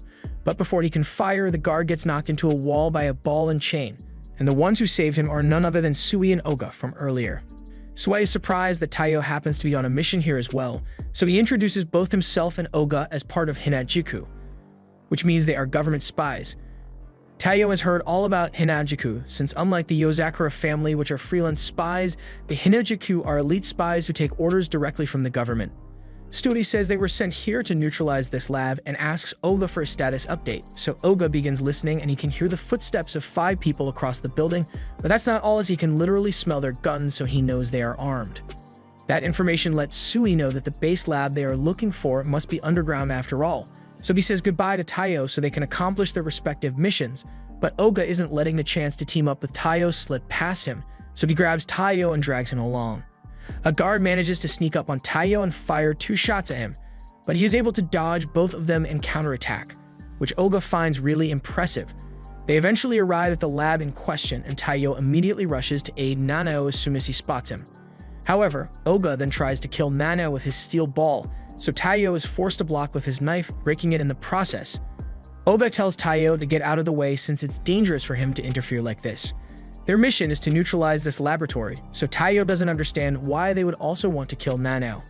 Sui explains that they had been monitoring this lab for a while, so they knew all about Nano infiltrating this place, and since Taiyou knew his location, it made it easy for them to find this place. But since Nano has ingested the bioweapon, he has now become a huge threat to national security, so they need to eliminate him to complete their mission. Sui then asks Taiyou to step aside so he can kill Nano. But there's no way Taiyou is ever going to sit back and watch his brother-in-law die, so Taiyou gets in front of him and declares that if Oga and Su want to kill Nano, then they are going to have to get through him first. He is ready to fire at them, and Oga tries to warn him to reconsider, But it's already too late as Sui has already activated his Sandevistan and dashes past Taiyou with his sword while slicing up Taiyou's gun and body in the process. He probably could have already killed Nanao by now, but he wanted to prove a point about how Taiyou's emotions are nothing but weakness. He was so trusting that he let his guard down around spies he has never met before, and so lax that he hesitated to shoot at them first. Oda complains that Sui always acts like this, so he was about to try and stop him, but then he remembers that Sui is way too powerful for him to beat, so he stands down. Sui walks over to Nanao and promises that he will make the death as painless as possible, but Taiyou still pleads with him not to do this. Sui calls Taiyou pathetic for thinking he could solve his problems by just asking nicely, but before he finishes the job, Nanao finally wakes up and tells Sui to wait a minute. He explains that his body has just finished detoxifying the gas, and he has a patch test as proof of that. He doesn't care if Sui still intends to kill him regardless, but he at least wants to be able to treat Taiyou's wounds before he ends up dying due to blood loss. Sui stops and puts his sword away since he has no reason to kill Nanao if he has actually detoxified the poison. He says he'll take the latch test as documentation that his mission was successful. And before he walks away, he hands Nanao some cream that heals /wounds so he can treat Taiyou. Although if Taiyou is actually this weak, then he thinks it might be better for the Yozakura family Taiyou to actually die. Sui and Oga then leave, and Nanao frantically tries to treat Taiyou's wounds so that he doesn't die. Once Taiyou has recovered, he finds himself being held captive over a flame by Kyo, and he has no idea why. Kyo shows Taiyou that he made it to the front page of the spy magazine again, but this time it's talking all about how Taiyou got his ass handed to him by Hinajuku spies, even going as far as to call it the downfall of the Yozakura family. So Kyo is pretty pissed about it and is going to go hunt down the journalist that wrote this article later. But for now, he blames Taiyou for all the bad press the Yozakura family is getting, even though a large chunk of it is because of Kyo's actions. However, what makes him the most mad is the fact that Taiyou nearly caused Nanao to be killed due to his own weakness. If anyone, Kyo would have much preferred that Sui killed Taiyou, but Nanao and Mutsumi soon show up and put a stop to Kyo's bullying. Mutsumi then goes to free Taiyou from his binds, but once he can finally talk again, he says he doesn't blame Kyo for being mad at him since it is actually true that he has tarnished the Yozakura family name. Nanao tries to tell him that Taiyou is the only reason he managed to avoid being killed, but Taiyou doesn't see it that way since he couldn't do anything other than buy a few extra seconds against Sui because he is so weak. Kyo then walks up to him and spins him around, telling him that he could never do anything significant enough to shake the Yozakura family. But if he really wants to take responsibility for his loss, then the only thing he needs to do is get stronger and go get revenge against Sui. Sui is currently standing on a train and tells a guy to move, but the guy doesn't want to budge since his legs are long, and there are plenty more space for Sui, but Sui takes it personally and shreds the man's clothes. After which he walks away to find another spot anyway, and after he is settled in, he finally addresses something that has been bugging him for a while and asks Taiyou what exactly he thinks he is doing with that obviously suspicious disguise. Taiyou realizes he has been found out, and Sui asks if he's here to try and get revenge for the last fight they had. But that's not what Taiyou is here for. Earlier, Kyo explained that Hinajuku spies all have unique skills, and in a battle between spies, if Taiyou wants to beat them, then he's going to need to steal as much info as he can about their abilities. Which is why Taiyou tells Sui that he's going to learn everything that he lacks as a spy by watching Sui. This is the first time Sui has ever heard someone announce that they intend to spy on him, but he has no objections and says Taiyou can do whatever he wants. But it's not like he believes Taiyou will be able to keep up with him and his Sandevistan. Taiyou was having trouble keeping up with Sui and remembers what Kyo had told him about the Hinajuku moving technique. It's their secret method of walking silently at high speed, so it helps them in infiltration, tailing, and combat. As one of the squad leaders at Hinajuku, Sui is particularly skilled at this technique, so Taiyou would have a hard time noticing him. But even so, Taiyou must do everything in his power to keep track of him. However, Sui gets annoyed when Taiyou starts keeping up with him, so he uses his sword to shred all of Taiyou's clothes and leave him to be arrested by the station police. But Taiyou still refuses to give up, so the next day, while Sui and Oga were out on one of their missions, Taiyou was tailing behind and Sui is fed up again, so he shreds his clothes again. On day 3, Sui and Oga were hanging off the side of a building to have their lunch, and Taiyou is still behind them, so Sui slashes his clothes off once more. By the time a week has passed, Sui and Oga are on another mission, and Taiyou is helping them out since he's still following him. Oga is still a fan of Taiyou and is impressed with how much he has improved over the week, but Sui doesn't care and moves in to slash off Taiyou's clothes off again. But this time, Taiyou manages to dodge enough to save his pants from getting slashed, and Sui is starting to realize that Taiyou may actually be getting better, but he still slashes off the rest of his clothes again. Later that day, Nanao walks into the kitchen and finds Kyo preparing dinner, so he asks if he has seen Taiyou anywhere, and Kyo answers that he found him collapsed by the door, probably because he lost to Sui again. But when Nanao asks if that means he carried him up to his room, Kyo reveals that he is currently using Taiyou's body as a cutting board. Nanao pushes Kyo out of the way and checks on Taiyou to see if he is alright, but he just laughs and says Sui got him again. Nanao doesn't understand why Taiyou would be pushing himself so hard to follow Sui around, but Taiyou believes he needs to do this to overcome his weakness. He nearly let Nanao die, and he's sure that no one would want a big brother as lame as him. Nanao doesn't see it that way, since from day one, Taiyou has always been doing things that no one would expect of him. So no matter what anyone says, Taiyou is always going to be cool in his eyes. On the 10th day of Taiyou following Sui, he has managed to tail him for the entire day, so Sui is indeed impressed, but he is done playing around with Taiyou, so he plans to finish him off once and for all this time. However, this time as Sui prepares to strike him, Taiyou knows the attack is coming, so he is able to grab his arm, although he still gets slashed in the process. After getting hit so many times by Sui's blade, Taiyou has realized that the slashes are spread all around his body, and the first one always starts from the center. He still can't see the attacks coming or react to them, but this way, he can at least survive Sui's attacks. He throws Sui across the yard, and he now understands why Taiyou was able to become a part of the Yozakura family, so he won't try to get rid of him anymore. He calls for Oga to help treat Taiyou's wounds, so Oga comes out of his hiding place and starts patching Taiyou up. He can't believe that Taiyou actually managed to dodge Sui's sword, but Sui knew he didn't actually dodge it. All he did was memorize Sui's habits, so he would know when the attack was coming, but even that is still quite impressive. In the end, the article about Taiyou getting beaten ended up being forgotten, but Taiyou still has a lot to deal with, since there are now articles of him being naked all over town, and people think he's a weirdo now. Sometime later, a party is being held by some extravagant politicians, and the Hanajuku spies were meant to do something about it, but they failed their mission. The spies apologized to their manager for not completing their mission, but the politicians have been on high alert recently, so it is really difficult to get through since security has been really tight lately. The manager had expected as much, but she was not worried since she has the perfect plan to get through their security, and it was going to involve Taiyou. The next day, Taiyou is out in the park with Mutsumi, and he's happy to spend time with her since she asked for his help with an errand, but he is a little curious about what she needs to do that requires all this stuff in his backpack. Eventually, they meet up with an old friend of Mutsumi's, and it turns out to be Sui, so Taiyou is reasonably shocked. Mutsumi explains that she knows Sui because they have worked together before, but even with that being the case, she's still a little pissed at him for the whole nearly killing Taiyou and Nanao thing that happened. Sui doesn't expect her to forgive him, but he also isn't sorry about it since he was just fulfilling a mission. He then asks that they hurry up since his leader is currently waiting for them to arrive. A little while later, they arrive at this huge office building, but that doesn't really matter because the real Hanajuku base is the cafe beside it. They all walk in and Sui goes up to the register to place his really long order. And once he's done, a code is entered into the register which opens a trap door beneath their feet. Taiyou is a bit surprised, but Sui says it's only natural the secret government spy organization be located underground. There'll be another few hundred more meters before they make it to the head office, so Sui offers Mutsumi some tea while she's sitting in his lap, and Taiyou really doesn't approve since she is his wife. However, Sui states that it would be too dangerous to let her go by herself, so he is just keeping her safe for now. And Taiyou sees exactly what he means by that as hundreds of arrows and lasers begin flying in their direction. These are inbuilt traps for the Hanajuku base's security and spy training, so Taiyou shouldn't let his guard down, otherwise he'll be ground beef before they reach the floor. After several torturous seconds of dodging lasers, Sui and Taiyou finally make it to the ground floor, but the traps aren't over yet, as a giant rock comes falling right on top of Taiyou.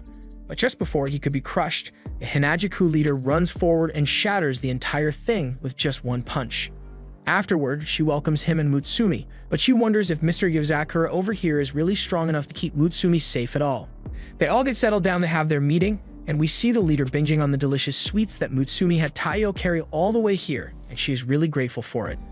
She and Mutsumi seem to have a really good relationship, so Mutsumi explains that Rin was classmates with Kyo, so she throws tea parties with the family from time to time. Rin doesn't like hearing Kyo's name because talking about that sister-obsessed lunatic will ruin the taste of her cake, although she also understands how adorable Mutsumi is, which is why she wanted Mutsumi to marry someone who would be capable of protecting her from Kyo's antics, but looking at Taiyou is not going to cut it.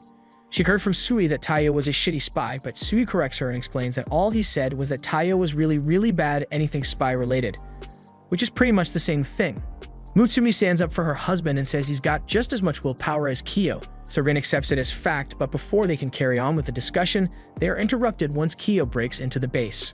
He had lost signal from the GPS tracker he has on Mutsumi, and he knew the only ones capable of disabling his tracker would be the Hinajuku spies, so he immediately came down here to retrieve her. Mutsumi already knows what is about to happen, as Rin gets up to face Kiyo and tells him to leave immediately because his mere presence is polluting the air. Kiyo refuses to let anyone spend time with Mutsumi aside from him, so uses his wires to attack her. However, Rin is on the same level as him, so she is able to punch straight through his wires and mocks him for trying to beat her with such a weak attack, so Kiyo steps things up as the two clash. Their fight is enough to cause major damage to the base within seconds, so an evacuation order is issued for the safety of all the spies here.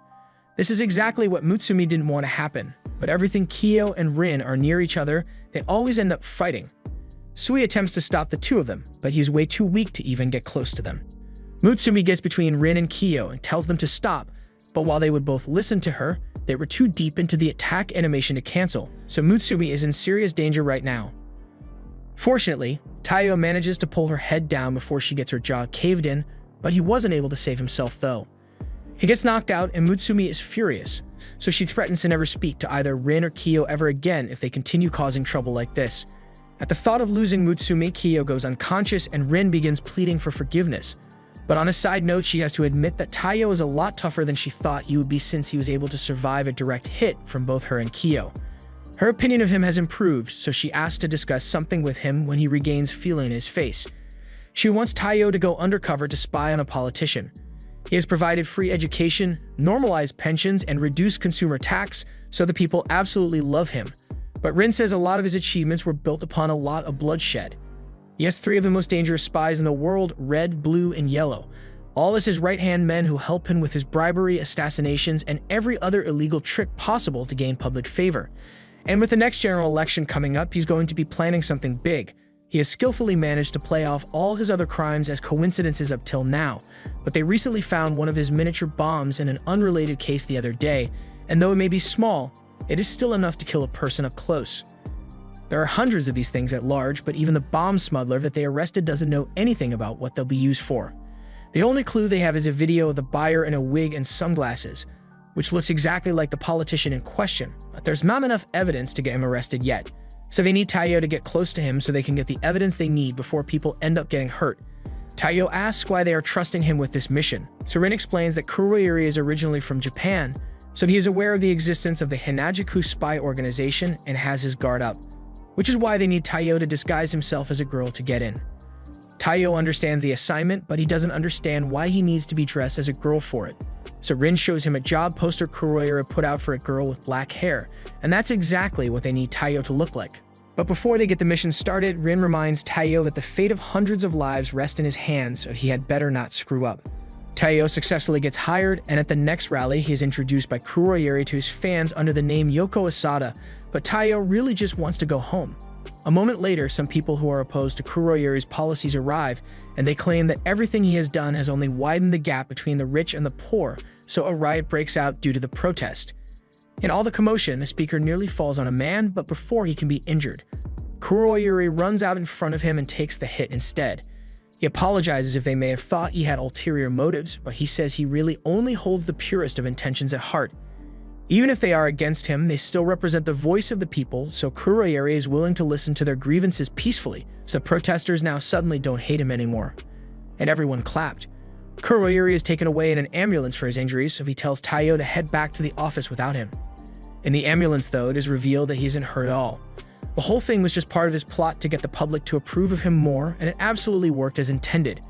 Even his injuries were apparently fake as well, so after praising his wonderfully corrupt spies, he asks to see his new approval ratings, and as expected, they are going through the roof.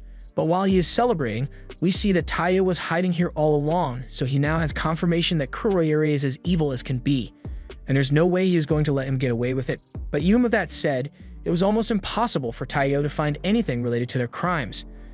Kuroyuri and the triplets show up behind him as he is looking through their documents, so when he is asked what he's doing over there, he makes up an excuse about just wanting to organize things a bit. And realistically, organizing was all he was able to do, because no matter how hard he tried, he was never able to find any evidence of their crimes. And all this is in spite of them committing several crimes right in front of him. And with the bomb threat still ever present, he has still not found a single clue. Taiyou is really confused how they could be pulling all this off when he watches them every hour of the day, and not once has he seen them so much as start evil laughing for their many crimes. And all they do is dance all day, even though they completely suck at dancing.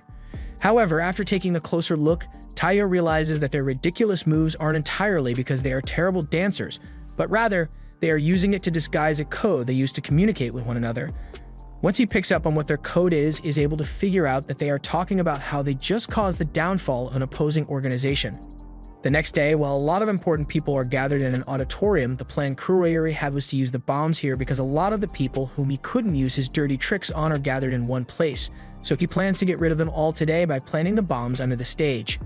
Without further delay, he presses the button to set off the bombs, but while the explosion does occur, it actually happens outside in the fountain. Taiyou is relieved that no one was hurt since he didn't have enough time to disarm the bombs and just chuck them in the fountain to minimize the explosive radius. He thinks he has managed to stop Kuroyuri's plans, but Kuroyuri already figured out that his assistant must be a spy since there should have been no way anyone would know about the bombs, so he points his gun at Taiyou and tells him he still has some backup bombs just in case something like this happened. He then shoots Taiyou in the head and sets off his secondary bombs, but while these ones go off as intended, all the people Kuroyuri wanted to kill are still alive somehow. They were all coated in some anti-shock foam before they could get hurt, and this was the work of Taiyou. He managed to stay alive since he switched the bullets in Kuroyuri's gun for fake ones, but he is still outnumbered 4-1, so Kuroyuri is still confident in his ability to get out of this as long as he has the triplets with him. However, Taiyou was never alone to begin with, as Su dashes past them all and slices their guns to pieces. As soon as it became clear that they were going to lose, the triplets ditched Kuroyuri before he even realized what was going on, and he is upset because he paid them top dollar to stick by his side. He still tries to put up a fight, but as a regular scummy person, he stands no chance against Sui. Now that everything is taken care of, Hinajuku arrives to handle the crime scene, so Sui asks Taiyou to escort Kuroyuri to the Hinajuku headquarters so he can be handed over to Rin. Taiyou still doesn't like being around Kuroyuri since he is really weird, but then he starts talking about how it is impressive that Taiyou overcame the trauma of the accident that killed his family and proved himself to become one of the Yozakuras. But it is truly unfortunate that he still believes what happened to his family was really an accident. This gets Taiyou's attention, so Kuroyuri goes on to say that he knows all about how his entire family crashed their car when they fell off a cliff, and the only one who survived was Taiyou. One could say that it was a miracle, but miracles can sometimes be the work of man. Hearing all this has made Taiyou really curious, so he points his gun at Kuroyuri's head and tells him to start talking because he wants to hear everything Kuroyuri knows about what happened to his family. Kuroyuri doesn't feel threatened by the gun, so he isn't obligated to answer any of Taiyou's questions, but as someone who is very familiar with the spy underworld, he can tell Taiyou with certainty that there are many hidden truths in the world. Just then, Taiyou receives a call from Sui, and it's an emergency. The Deputy Prime Minister has been kidnapped and is being live-streamed from an unknown location. He was taken during all the chaos from the explosion and switched with a placeholder so his disappearance wouldn't be noticed. He must have been the target all along, so Sui wants Taiyou to interrogate Kuroyuri to find out what he knows about it. Evidently, Kuroyuri is well informed about the kidnapping and was even planning to head over to the abduction site, so he frees himself from his binds, which surprises Taiyou, and in the next moment he drops one of his earrings, causing a massive explosion in the middle of the road. Back at home, Nano is busy mixing up some chemicals when he accidentally messes up a little. An explosion occurs and Mutsumi rushes in to check on him. But there's no need to worry since there are no adverse effects aside from the stage 7 cancer he just got, but that's easy enough to fix. In a few minutes, Nanao has gotten rid of his tumors and goes back to mixing work. He explains to Mutsumi that he has been messing up lately because he is so worried about Taiyou possibly getting hurt on a mission, so he's finding it hard to focus on his work. That's what led him to begin his latest experiment, so in case Taiyou ever actually does come back as a mangled corpse, he'll have a concoction ready to heal him up. He asks Mutsumi if she isn't worried about Taiyou as well, but of course is worried about him. He's her husband. However, she also knows that brooding over it isn't going to help, so all she can do is prepare a celebratory feast for him when he returns. She may have went a little overboard with the cooking, but she's sure Taiyou will love it when he gets home. But now that she thinks about it, the house has been awfully quiet lately, so she asks Nano what everyone else is up to. Nano explains that they are all worried as well, so Kendo is busy making a mask for Taiyou in case his face gets disfigured beyond recognition during his mission. Shin is busy doxing all of Taiyou's haters on the internet, and Shinzo has just been crying over it this entire time. However, neither Kyo nor Futaba have moved a muscle, and it's because Futaba believes that there's no point in worrying about Taiyou since his skills are sufficient for a mission like this. Meanwhile, Kyo isn't worried because he just never liked Taiyou to begin with. Back on the streets, Taiyou finally makes it out of the wreckage while carrying the driver, and the only thing on his mind right now is what Kuroyori had told him. If it is really true that his family's deaths were in an accident, then who was behind it? Just then, he gets a call from Sui, who asks if he is alright. Taiyou confirms that he managed to make it out in one piece with the driver, but Kuroyori managed to escape. Sui says that's not a problem since they expected this to happen in the first place. He didn't inform Taiyou of this earlier, but Kuroyori isn't just a crazy politician, he is actually a former spy known as Kurogo, and during his prime, he was a living legend. The official story is that he died 6 years ago, but as Taiyou has seen, he is still alive and well, under the new name Kuroyori. They eased the security on him during transport by only sending Taiyou so that he would be able to escape and they could figure out what his real objective is. And since they now know that he is heading for the place where the Deputy Prime Minister is being held hostage, they should be able to find him with the GPS tracker they planted on his body. There's nothing more for Taiyou to do, so Sui tells him that he is free to return to headquarters. But what Kuroyori had told him earlier still doesn't sit right with him, so he has a choice to make. At the undisclosed location, Kuroyori takes the blindfold off the Deputy Prime Minister, who is confused by the whole situation. Kuroyori tells him to just relax and look into the camera since the media is probably in an uproar already. The deputy is disappointed to find out that this is what Kuroyori really is. He always thought he was an odd politician with that chicken costume, but finding out that he is a terrorist is simply disheartening. He tells Kuroyori that a stunt like this won't be able to change the political climate, but Kuroyori does give a damn about the political climate. The deputy is confused, so Kuroyori finally decides to take off the rest of his disguise to enlighten the deputy on what's going to happen. As the waving glasses come off, the deputy's eyes go wide since he recognizes Kurogo, but it shouldn't be possible for him to be standing here since the deputy watched him die years ago. Now that introductions are out of the way, he sits down and addresses the public. He will not be speaking as Kuroyori anymore, but as a father who lost his child. In his quest to avenge his child, he has taken out several politicians behind the scenes, but since the deputy is the one who knows the whole story, Kurogo thought it would be fitting to kill him in broad daylight. Now the interview begins. He points a gun at the deputy and tells him he has two choices. He can either confess to his crimes on national television and have his perfect image die, or he can refuse to tell the truth and die physically instead. The deputy smiles, but in the end, he is a politician, so there's no way he's got to tell the truth, even if it means taking a bullet to the brain. Kurogo expected that response, so he prepares to shoot him, but at the last second, the stream gets cut off. The phone that was being used as a camera was shot by Taiyou, who managed to track Kurogo here. He points his gun at him and tells Kurogo to let the deputy go, but Kurogo calls his bluff on this one. The electric rounds in that gun would be guaranteed to hit the deputy as well if Taiyou fired now, so he knows Taiyou won't pull the trigger. Kurogo then fires his gun to knock Taiyou's gun out of his hand, but in that moment he remembers the training he received from Futaba and begins moving to close the distance.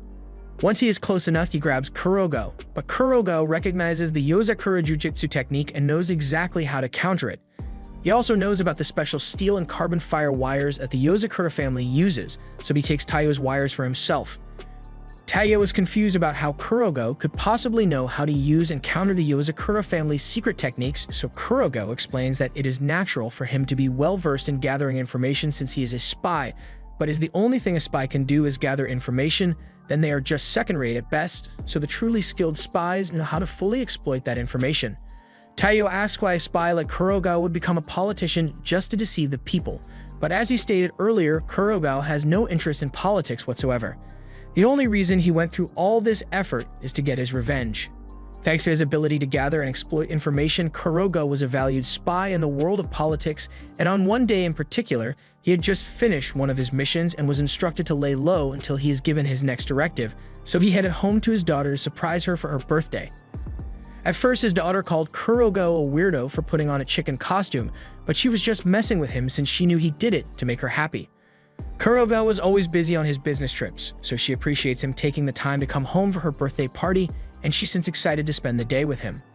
But she also tells him that if he plans on surprising her, then he shouldn't send her a present before he gets home because it ruins the surprise. The only problem is Kurogo never sent a present, so he immediately realizes that it must be a bomb, but it was already too late. The explosion went off, and while Kurogo was able to survive, his daughter did not. The organization he worked for had gotten their use out of him, so they attempted to erase him. Kurogo has murdered hundreds of people, so he's not going to claim to be a morally upstanding person, but they took his daughter away from him, so he vowed to make sure every last person involved pays for what they did. That is why he faked his death and reinvented himself as Kuroyuri, all so that he could get close to the other politicians who he was targeting to take them out. And now, Deputy Shirisagi is the last one standing, but not for long. Taiyou tries to intervene to stop Kurogo from pulling the trigger, but he gets pushed back by the triplets who never really abandoned him. At this point, Kurogo thinks it is pretty clear that Taiyou stands no chance against the four of them, so he tells Taiyou to stand down and let him get his revenge. Taiyou has also experienced what it is like to have his family taken away from him, so Kurogo would rather not have to hurt him. If Taiyou agrees to step back, then Kurogo is willing to tell him everything that he wants to know about what happened to his family. Taiyou understands how Kurogo feels about losing his family, and if there is really some kind of hidden secret regarding the accident that killed his family, then Taiyou wants to hear about it too. But above all, he doesn't want anyone to die, so he can't let Kurogo pull that trigger. Just then, Sui shows up, and with a swing of his sword, he dices up the floor, sending himself and the triplets fall into the floor below. And as he falls, he says that he'll take care of the triplets down here, so he wants Taiyou to handle Kurogo and make sure that Shirisagi survives. Taiyou agrees and readies his knife to face Kurogo. He lunges forward at him, but Kurogo catches his hand before he can land a stroke, and he is immediately able to tell that the knife is one that was made by Shinzo, since it is uniquely hollow. It is made specifically so that one can load poison into the hollow point, so he tests it out by stabbing Taiyou with it. From Taiyou's reaction, he can tell that the poison was probably a muscle relaxant made by Nano, so with Taiyou incapacitated, he punches him away. Taiyou is left lying on the floor and bleeding out as Kurogo mocks him for being so naive as to say something like he doesn't want anyone to die. Because no matter what he does, someone is always going to die, like Kurogo's daughter or his family. Meanwhile, on the lower floor, Sui faces down the triplets, and they recognize that he has talent with a sword, but they still doubt he'll be able to take all of them on at once. Red is specialized in arson and acts of terrorism, Blue is able to slash anything with high-pressure water beams, and Yellow is able to use electricity to rewrite all the data on a computer and fry human brains. So when they work as a team, they are completely unstoppable. Sui calls them arrogant for revealing all their techniques before the fight has even begun, but since they told him their techniques, then it's only fair that he reveals his own. So he informs them that the foundation of the Hinajuku technique is walking on flowers. It involves absorbing all sound and resistance by treading lightly, making it possible to move swiftly and near undetectably. At its core, it is just a basic technique that anyone could realistically master, but its flexibility can be applied to sword skills as well, so he is confident he'll be able to handle all three of them at once. The triplets all prepare their techniques and combine them into one massive attack aimed at Sui, so as the huge ball is hurtling towards him, Sui prepares his sword to counter and performs a perfect parry, while also defeating all three twins. Now that he is done with his job, he wants to get back up to Taiyou as soon as possible, since he doesn't expect him to last very long against Kurogo. But he is then surprised as he feels a terrifying presence behind him. But as he turns around and tries to slash at it, there's nothing there, so he is left wondering what that could have been. Back with Taiyou, Kurogo asks him if he understands the despair that comes with losing one's family, and Taiyou is all too aware of how agonizing it feels, but throughout his suffering, there was always someone there for him. He now has a new family, so he wants to move on. He charges forward at Kurogo, and in his head, Kurogo is thinking about how useless Taiyou's efforts are since he has already memorized every possible Yozakura family technique that Taiyou could use, but he wasn't expecting what happened next. As Taiyou was running towards him, he begins using the Hinajuku walking technique, and with it, he vanishes from Kurogo's line of sight, appearing behind him instead. Before he started this mission, Kyo had informed Taiyou that a professional would have done their research on him, so none of the techniques he has learnt would work against them. However, the security of knowledge can often blunt one's ability to adapt, so even if it is not a perfect replication, the walking technique was enough to throw Kurogo off his game, and despite knowing every technique Taiyou is going to use and how he will use it, he doesn't have enough time to come up with countermeasures anymore, and ultimately, that leads to his defeat. Kurogo acknowledges that Taiyou has bested him, and he has no regrets since he always expected things to end up this way for him. He gave up on everything other than revenge a long time ago, but Taiyou chose to struggle on through the hardships. Out of respect for Taiyou's resilience, Kurogo gives him a note containing the information he knows about the culprit behind the death of Taiyou's family. But immediately after, Kurogo gets shot through the throat. Kurogo dies shortly after, and Taiyou can't believe what just happened. But as Sui returns, he states that Kurogo must have been assassinated to keep him quiet about some huge secret. Taiyou feels deep regret since in the end he wasn't able to succeed in keeping everyone alive. On the note Kurogo had given him, Taiyou finds the tree Kurogo had buried his daughter. He knew he wouldn't get the chance to do it himself, so he wrote for Taiyou to place flowers on her grave for him. And inside the knot of the tree there is a box containing the clue Taiyou was looking for. At the end of the day, Taiyou returns home and is greeted warmly by his family, so even with the depressing events of the day, he can at least smile knowing that he has such wonderful people around him. Since his mission was a success, Taiyou was later invited to a celebratory Hanajuku hot pot. Thanks to him, there were 0 victim casualties, so she gives Taiyou a huge helping of rice for being the star of the show. However, he's still not quite understanding what all this is supposed to be. Sui explains that Rin always throws parties like this to congratulate her subordinates and to make it extra special. She even hunts all the animals used with her bare hands. She's happy with her most recent catch, but something she's not happy about is how Kyo weaseled his way into the party even though he wasn't invited. She tells him to get lost, but Kyo has a counteroffer ready. If he gets to stay, Rin can have some of his specially brewed alcohol, and that's enough to convince her to make an exception. With the guest list finalized, Sui steps up to cut the meat, and afterwards, Taiyou prepares a portion for Mutsumi. However, Kyo can't handle anyone feeding Mutsumi aside from him, so he stuffs Taiyou's throat with food and offers Mutsumi some of his own food instead. Rin scolds Kyo for being such a meddlesome brother to Mutsumi, but Kyo refuses to listen to someone like her, so a food fight breaks out and the others are forced to run for cover. After things settle down, everyone gets their chance to eat, especially Oga, who is looking but chonky. Meanwhile, Taiyou is over in the corner reflecting on what he learned from Kurogo. This box supposedly contains information relating to the mastermind behind his family's death, but Taiyou is hesitant to open it. In the middle of his contemplation, Mutsumi shows up and scares the daylights out of him. She saw Taiyou looking down, so she came over to check on him. Taiyou says he is fine, but he is just scared of what he may find if he opens the box because it may change everything. When Kurogo was about to finish off the deputy, Taiyou sprang into action to stop him, but for a split second, a thought crossed Taiyou's mind that if he knew who the killer of his family was, he would likely do the same thing. Even if it was just for a moment, Taiyou feels guilty for relating to a killer, so he's reluctant to open the box as it may set him on a path of revenge just like Kurogo. Mutsumi doesn't know what else to do, so she gives Taiyou a kiss on the cheek. Taiyou freaks out a bit because Mutsumi has never done something like this before and she's getting embarrassed as well, but she felt like it was a good moment to do something like that. And besides, Taiyou's reaction shows that even if circumstances change, deep down he's still always going to be the same person. And even if he does change, she will stay right there beside him. Taiyou thanks her for being so kind, but Mutsumi points out that him freaking out accidentally opened the box, revealing that it's just a marble inside. Taiyou doesn't know what to make of it, but Kyo then walks in to explain that it's a method of storing information by trapping air bubbles in a marble. Though difficult, it is possible to retrieve that information. However, that is not important right now because Kyo is going to murder Taiyou for having Mutsumi kiss him. Luckily, Rin steps in to hold Kyo back, but he is mad enough that he may really kill Taiyou if he catches him, so Rin tells him to take Mutsumi and get as far away from here as possible until Kyo calms down. Taiyou later returns home with Mutsumi and he complains about feeling unusually heavy today, but then he realizes it's just Ayaka sitting in his head.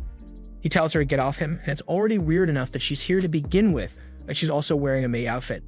Mutsumi explains that she asked Ayaka to come work here as a maid since she was going to be hanging around them anyway. Ayaka has great assassination skills as a spy, but since she also has to go undercover sometimes, she is well versed in housekeeping as well. Taiyou still has his reservation since it can't be good to let an outside spy stay in the house, but Mutsumi thought it would be okay since it's Ayaka. As a Taiyou stan, Ayaka is aware of everything involving Taiyou's recent mission, including the optical marble drive in his pocket, so she grabs it and hands it off to Shien, who gives it a good look. It's old and damaged, but she should be able to retrieve the data from it, although it's going to take a while to process it. Taiyou asks how Shien even knew about the drive, so Ayaka explains that she went through the effort of informing her ahead of time since she's the only one that can retrieve the data. Ayaka also informs Taiyou that the bounty on his head has gone up again, so there are even more people out to kill him in the most painful way possible, and she thinks that's kinda hot. Anyway, if Taiyou plans on protecting Mutsumi, he's going to have to be able to protect himself, so for his own good and definitely not because Ayaka enjoys it, she's going to attempt to assassinate him on a daily basis. Taiyou asks Mutsumi again if she's sure it's a good idea to have Ayaka stay here, but Mutsumi thinks Ayaka is cute, so she's okay with it. By the end of the day, Taiyou is even more exhausted after having to deal with Ayaka's antics, so Mutsumi offers to make him some tea so he'll feel better. Taiyou tells her he'll have some tea later, but first he wants to have a bath and get some sleep. While he's in the bath, Ayaka pops out of the tub with a camera to get pictures of Taiyou for her homework folder, and then she attacks him with a bottle of acid shampoo.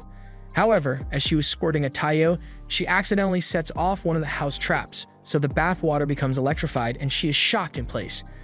Despite her trying to kill him a few moments ago, Taiyou still doesn't want to let her suffer the same fate, so he's going to help her. He smashes through the wall to get to the main power source, and then he holds Ayaka to transfer some of the electricity and eventually blow up the main power source.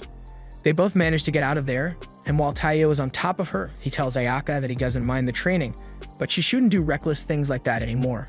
However, as Kyo walks in on Taiyou, his position and lack of clothes make it really difficult to beat the allegations of cheating, and he can't ask Ayaka to explain because she's totally enjoying this.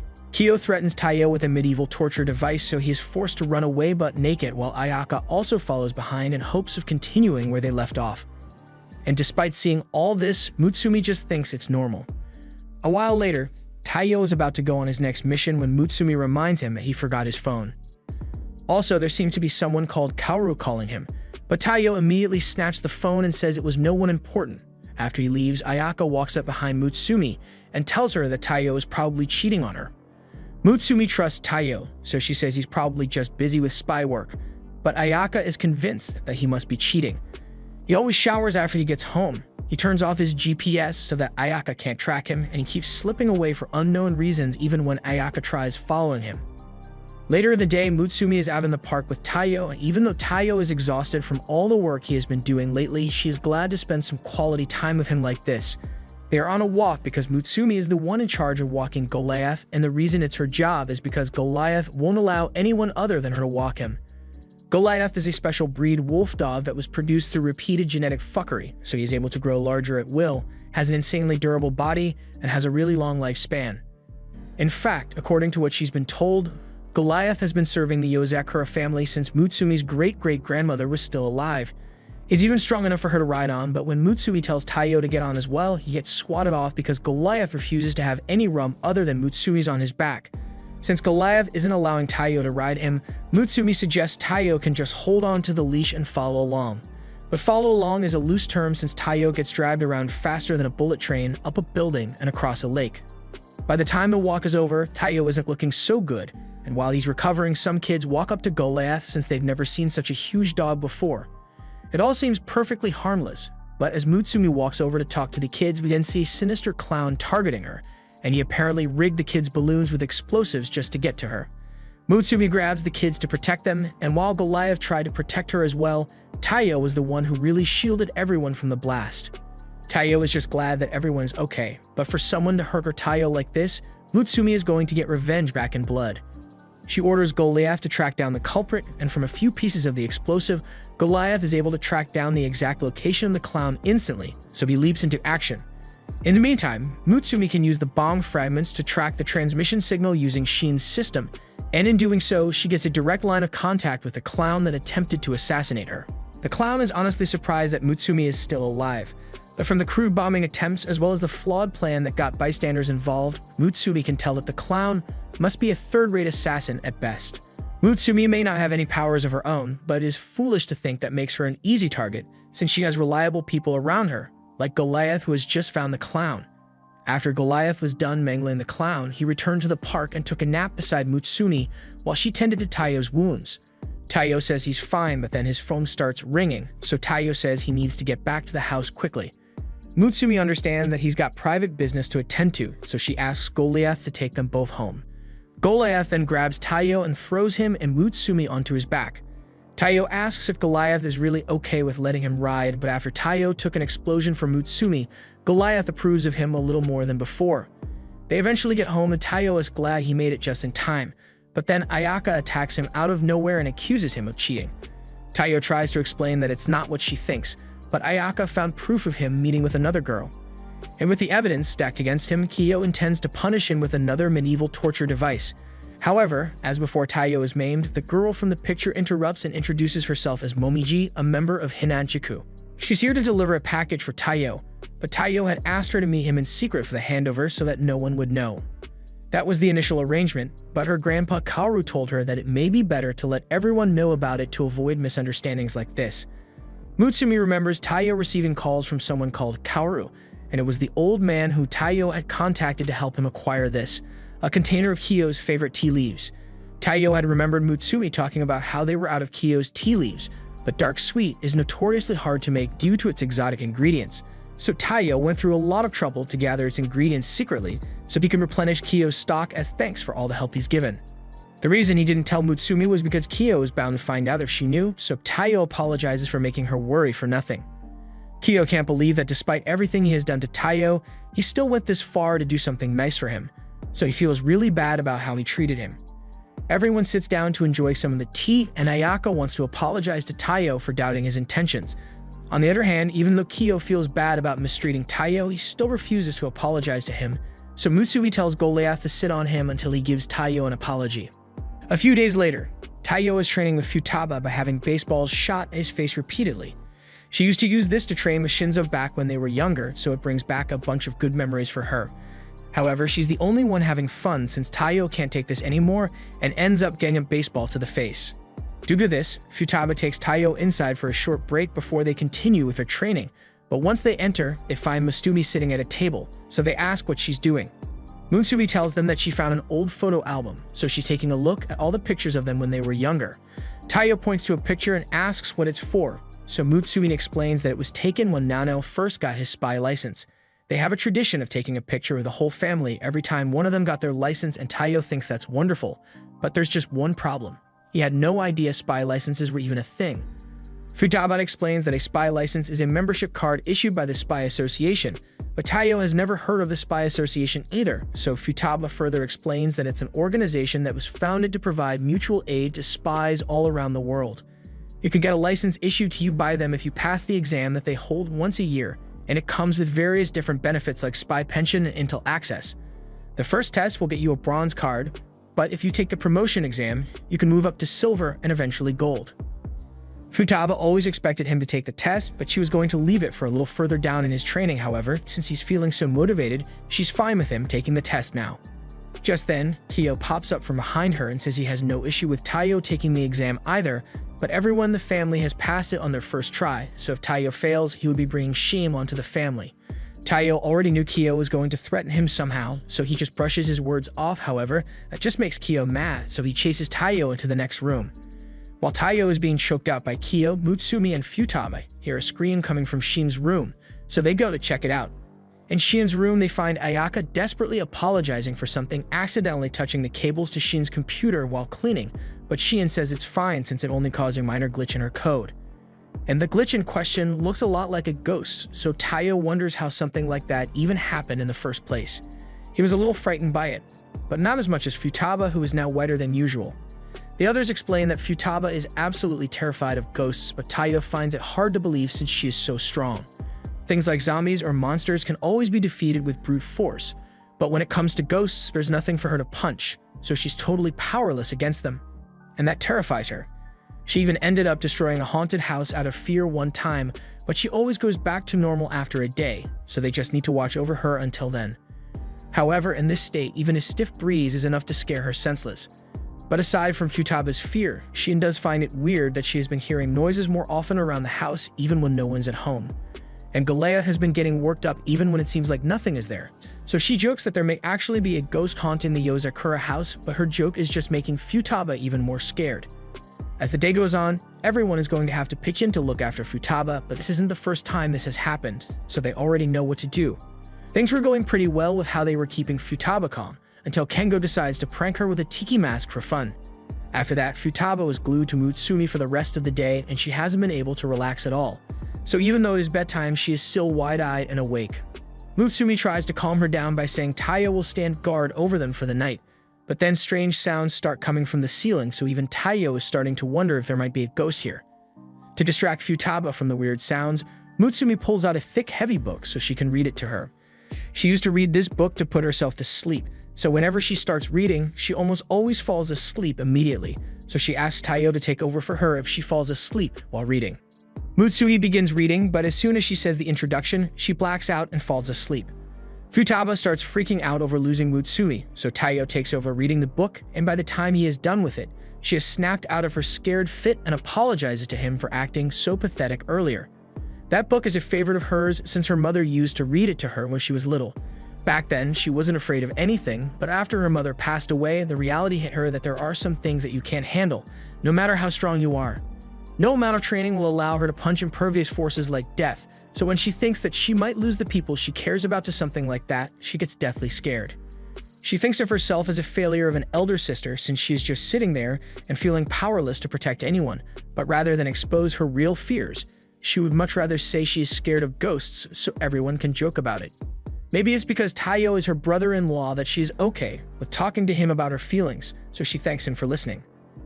Taiyou understands how it feels to be helpless when it comes to losing the people you care about, but that's why he wants to do everything in his power to become a full-fledged Yozakura family member so he can protect everyone around him.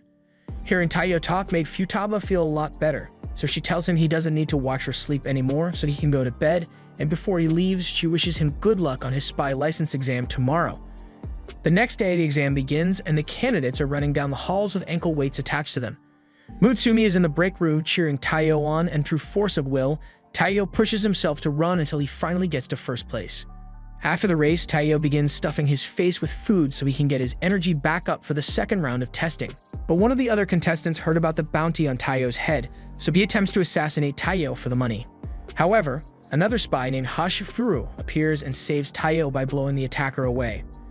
Hashifuru reminds the guy that attacking fellow contestants is against the rules, and since the guy's knife was destroyed, he runs away. Taiyou turns to Hashifuru to thank him for his help, but Hashifuru says it's nothing since it's totally normal to save someone you love.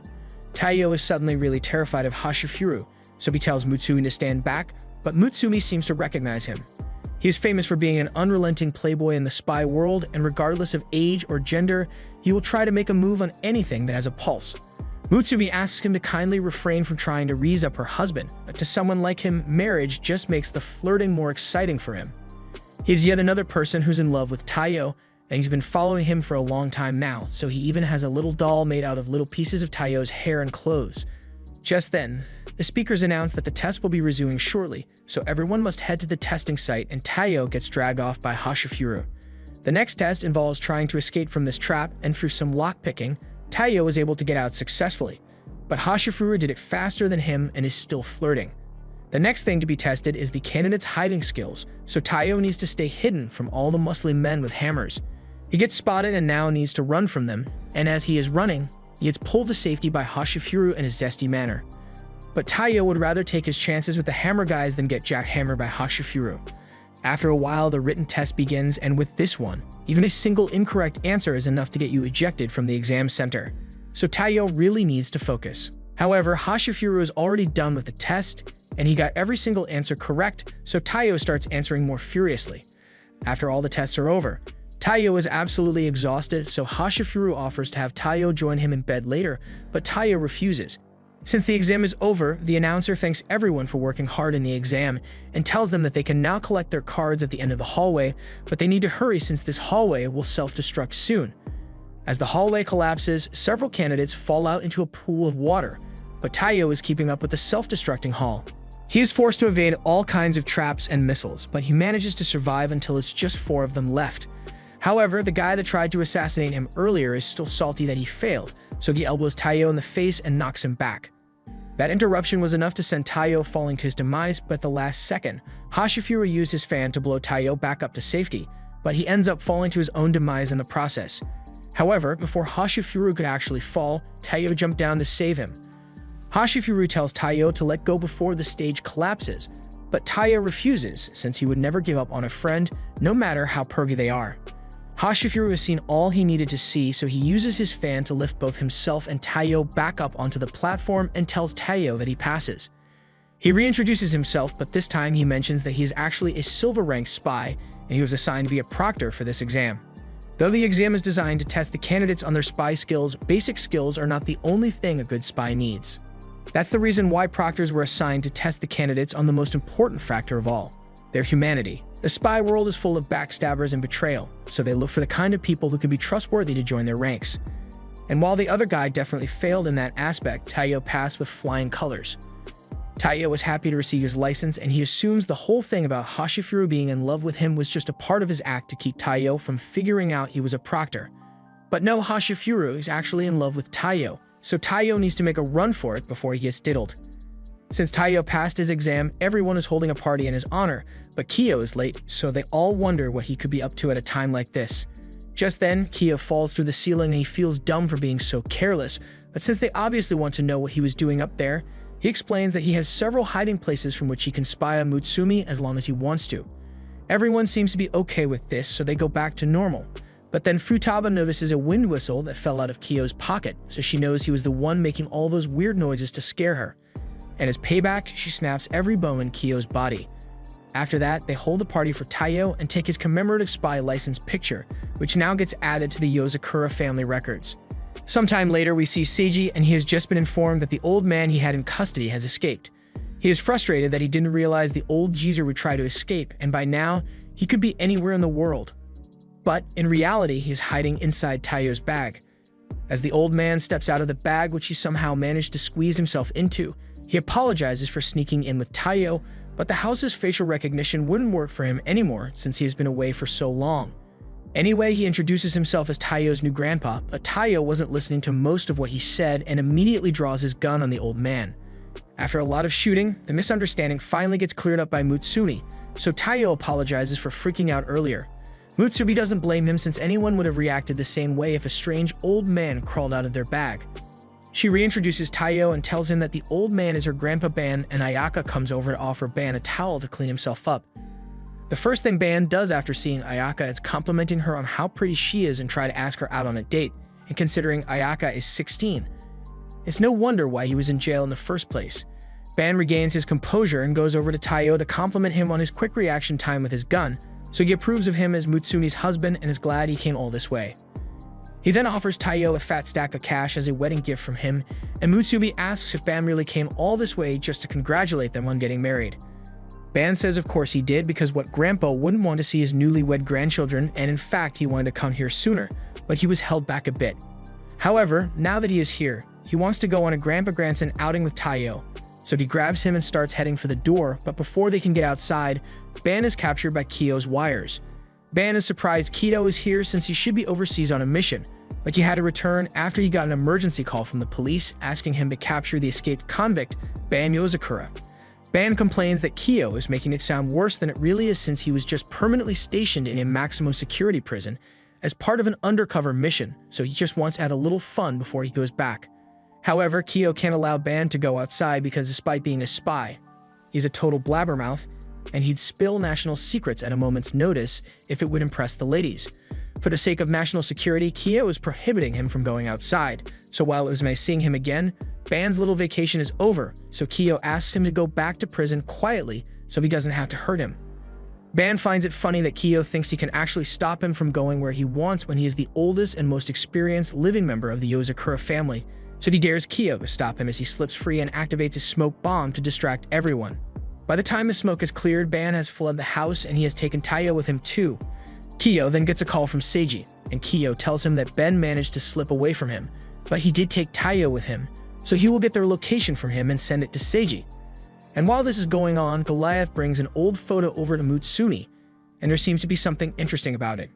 After that night, Kiyo gets on a call with Taiyou and informs him that Ban is a world-renowned spy with his amazing joint dislocation skills and a flexible skeleton, so he is able to infiltrate and escape from any facility easily.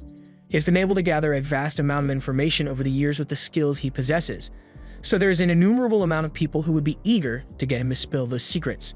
It's fine if Taiyou needs to get violent to stop him, but he needs to make sure he catches Ban before things get out of hand. Taiyou agrees to stop him, so Kiyo asks what Ban is up to right now, and Ban is currently flirting with a ton of women. He almost immediately begins leaking state secrets to impress them, so Taiyou tries to cover his mouth to stop him, but Ban slips right through his fingers and gets away. He then tells Taiyou that he is far too young to catch a veteran like him, but then he notices that Taiyou has thought ahead and already glued Ban to the chair. Now he's completely stuck, or at least he would be, if he wasn't totally fine with stripping down to his underwear. He tells Taiyou he has a lot to learn if he ever hopes to lay a finger on him, but he is welcome to try as much as he wants. After several failed attempts to catch Ban, Taiyou has finally given up and just accepts that he won't be able to catch Ban, but he is still curious why Ban went through all the trouble of breaking out of prison if it really was just an undercover mission. He could have waited until the mission was over, but today is actually a special day for Ban, although he doubts Taiyou would understand his sentiment. The bartender comes over and he recognizes Ban from a couple years back, so he offers him some of his favorite alcohol. Ban is excited since it was his wife's favorite drink as well, so he offers Taiyou a glass, but Taiyou refuses since he is still too young to drink. Ban complains that Taiyou is being such a stickler for the rules, and at this rate, Ban's never going to get any great-grandchildren from him. Taiyou spits his drink out in shock, but Ban was serious about wanting those great-grandchildren, so he says he will tell Taiyou all about how he made out with his wife back in the day. Taiyou doesn't want to hear it, but Ban keeps talking anyway and starts by mentioning how beautiful and cheerful his wife was. Before he met her, he didn't care about anything, not about the world, and not even about himself. But that all changed when he met her. She was the first person he ever cared about, and she sincerely wanted him to take care of himself as much as he did with her. Ban says she was a wonderful woman and far too good for someone like him. He gets the feeling that Taiyou can relate to his story, which is why he wanted to talk to him as someone who also married into the Yozakura family. Love may be infinite, but your life is still going to end one day, so he wants Taiyou to cherish every moment he has so he doesn't end up having regrets. He just wants both Taiyou and Mutsumi to be happy, so Taiyou tells him that he doesn't need to worry since Mutsumi has already made him happier than he has ever been before, and he is going to do everything he can to make sure Mutsumi feels the same way about him. Ban is happy to hear that, so he says he will take Taiyou to another bar with even better service to show him a good time. Just then, an old lady walks into the bar, and before Ban could notice, he gets handcuffs slapped on his wrist.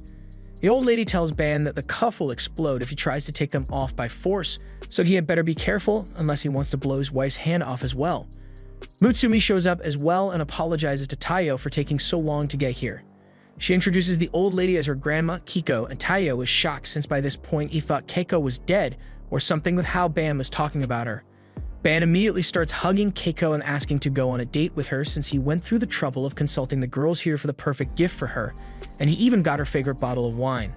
Unfortunately, while she would love an anniversary date, they still both got a lot of work to do, so she asks Ban to head back to prison so he can resume his undercover role. Ban eventually agrees to go back to the prison, and Taiyou finally understands why he went through all the effort to escape today, because it was his anniversary with Kiko. Even Mutsumi had forgotten all about it until Goliath showed her that photo earlier, and while Taiyou still thinks Ban was reckless for causing so much trouble, he can understand the feeling of wanting to be near the one you love. Mutsumi had been listening in on Taiyou's conversation with Ban, and she heard all about how Taiyou said he had no regrets about marrying her and was the happiest he had ever been. And she feels the same way. Meanwhile, on the car ride, Ban tells Keiko that Mutsumi found herself a great husband, and Keiko agrees, just like how she is lucky to have married Ban as well. A few days later, Ban breaks out of prison again to visit the family, but when he arrives, he finds that Ayaka is the only one at home. He asks her where everyone went, so she tells Ban that they all went on the monthly shopping trip, so Ban is bummed that he didn't meet them in time to go too. Meanwhile, at the mall, everyone has just finished eating and they all have stuff they need to do, so they decide to split up for now. However, before Kyo leaves, Fuchikaba asks Kyo to pay the bill for all of them since he is the oldest. Kyo refuses on account of the fact that he gives very few fucks about anyone here who isn't Mutsumi, but then Mutsumi asks him to pay the bill, and he can't resist her cute charm. Once the bill is paid, they all agree to meet back up in 2 hours. And while walking with Mutsumi, Taiyou recalls that he hasn't come to this mall in a really long time. He asks Mutsumi what they are meant to buy here, so Mutsumi goes over the list and says it's just the usual stuff like toilet paper, milk, bullets, and hand grenades. She moves over to a coin machine, and for just 100 yen, she's able to get around 20 hand grenades. She then goes to the Starbucks counter and orders 100 kilograms of bullets, and she gets exactly what she asked for, so Taiyou is starting to wonder if this is a normal mall after all. Mutsumi confirms his suspicions by telling him this mall is a supplier for spies, con artists, and all kinds of people from the criminal underworld, but they still got a lot of shopping to do. Mutsumi tells Taiyou to hurry up. Meanwhile, Shin has just purchased a new memory card alloy, and Shinzo is trying to decide which gun he would rather buy, but he is taking too long, so Shin just chooses for him. Futaba is busy visiting her chiropractor, and with how many people she's had to fight this month, her back is as stiff as a metal pipe. In other news, Nano is buying some cyanide pills while Kengo bought some disguise cream, and Kyo met up with a bookstore owner to get a very special book for some reason. Taiyou is starting to understand how this place works, so he gets his bulletproof shirt cleaned at the dry cleaners and is ready to meet back up with Mutsumi. But just before he leaves, a little girl grabs onto his arm and asks for help. Taiyou takes her to Mutsumi, where the girl explains that her name is Suzu, and her father got taken downstairs by a couple of scary people. Mutsumi realizes what's going on, so she takes both of them to the elevator where she explains that the mall has an unmarked basement floor for the black market gone castle. Taiyou is shocked that a place like this exists right under the mall, but Mutsumi warns him not to let his guard down, otherwise he will end up being sold as a product. The only reason they aren't already being attacked is because people are well aware of how dangerous it is to target Mutsumi. Suzu soon hears her father being assaulted, and it seems like he was a mule for the drug cartel, but he quit after he had his daughter. Now the cartel is trying to steal his eyes and lungs for it, but before anything bad can happen, Taiyou steps in and knocks the assailant out. Suzu is finally able to reunite with her father, but Taiyou and Mutsumi now have bigger problems as the entire black market is now after Taiyou for the $500,000 bounty on his head. Taiyou may be skilled, but handling this many people at once is out of the question for him. Luckily, before he can get jumped, Kyo comes to his rescue along with the rest of the family, and by the time they are done, the black market is completely destroyed, leading to the collapse of the basement floor. Everyone leaves the mall together, and as far as the Yozakura family goes, this was a pretty successful shopping trip. This was the end of episode 12. Thanks for watching. Subscribe to not miss the next part.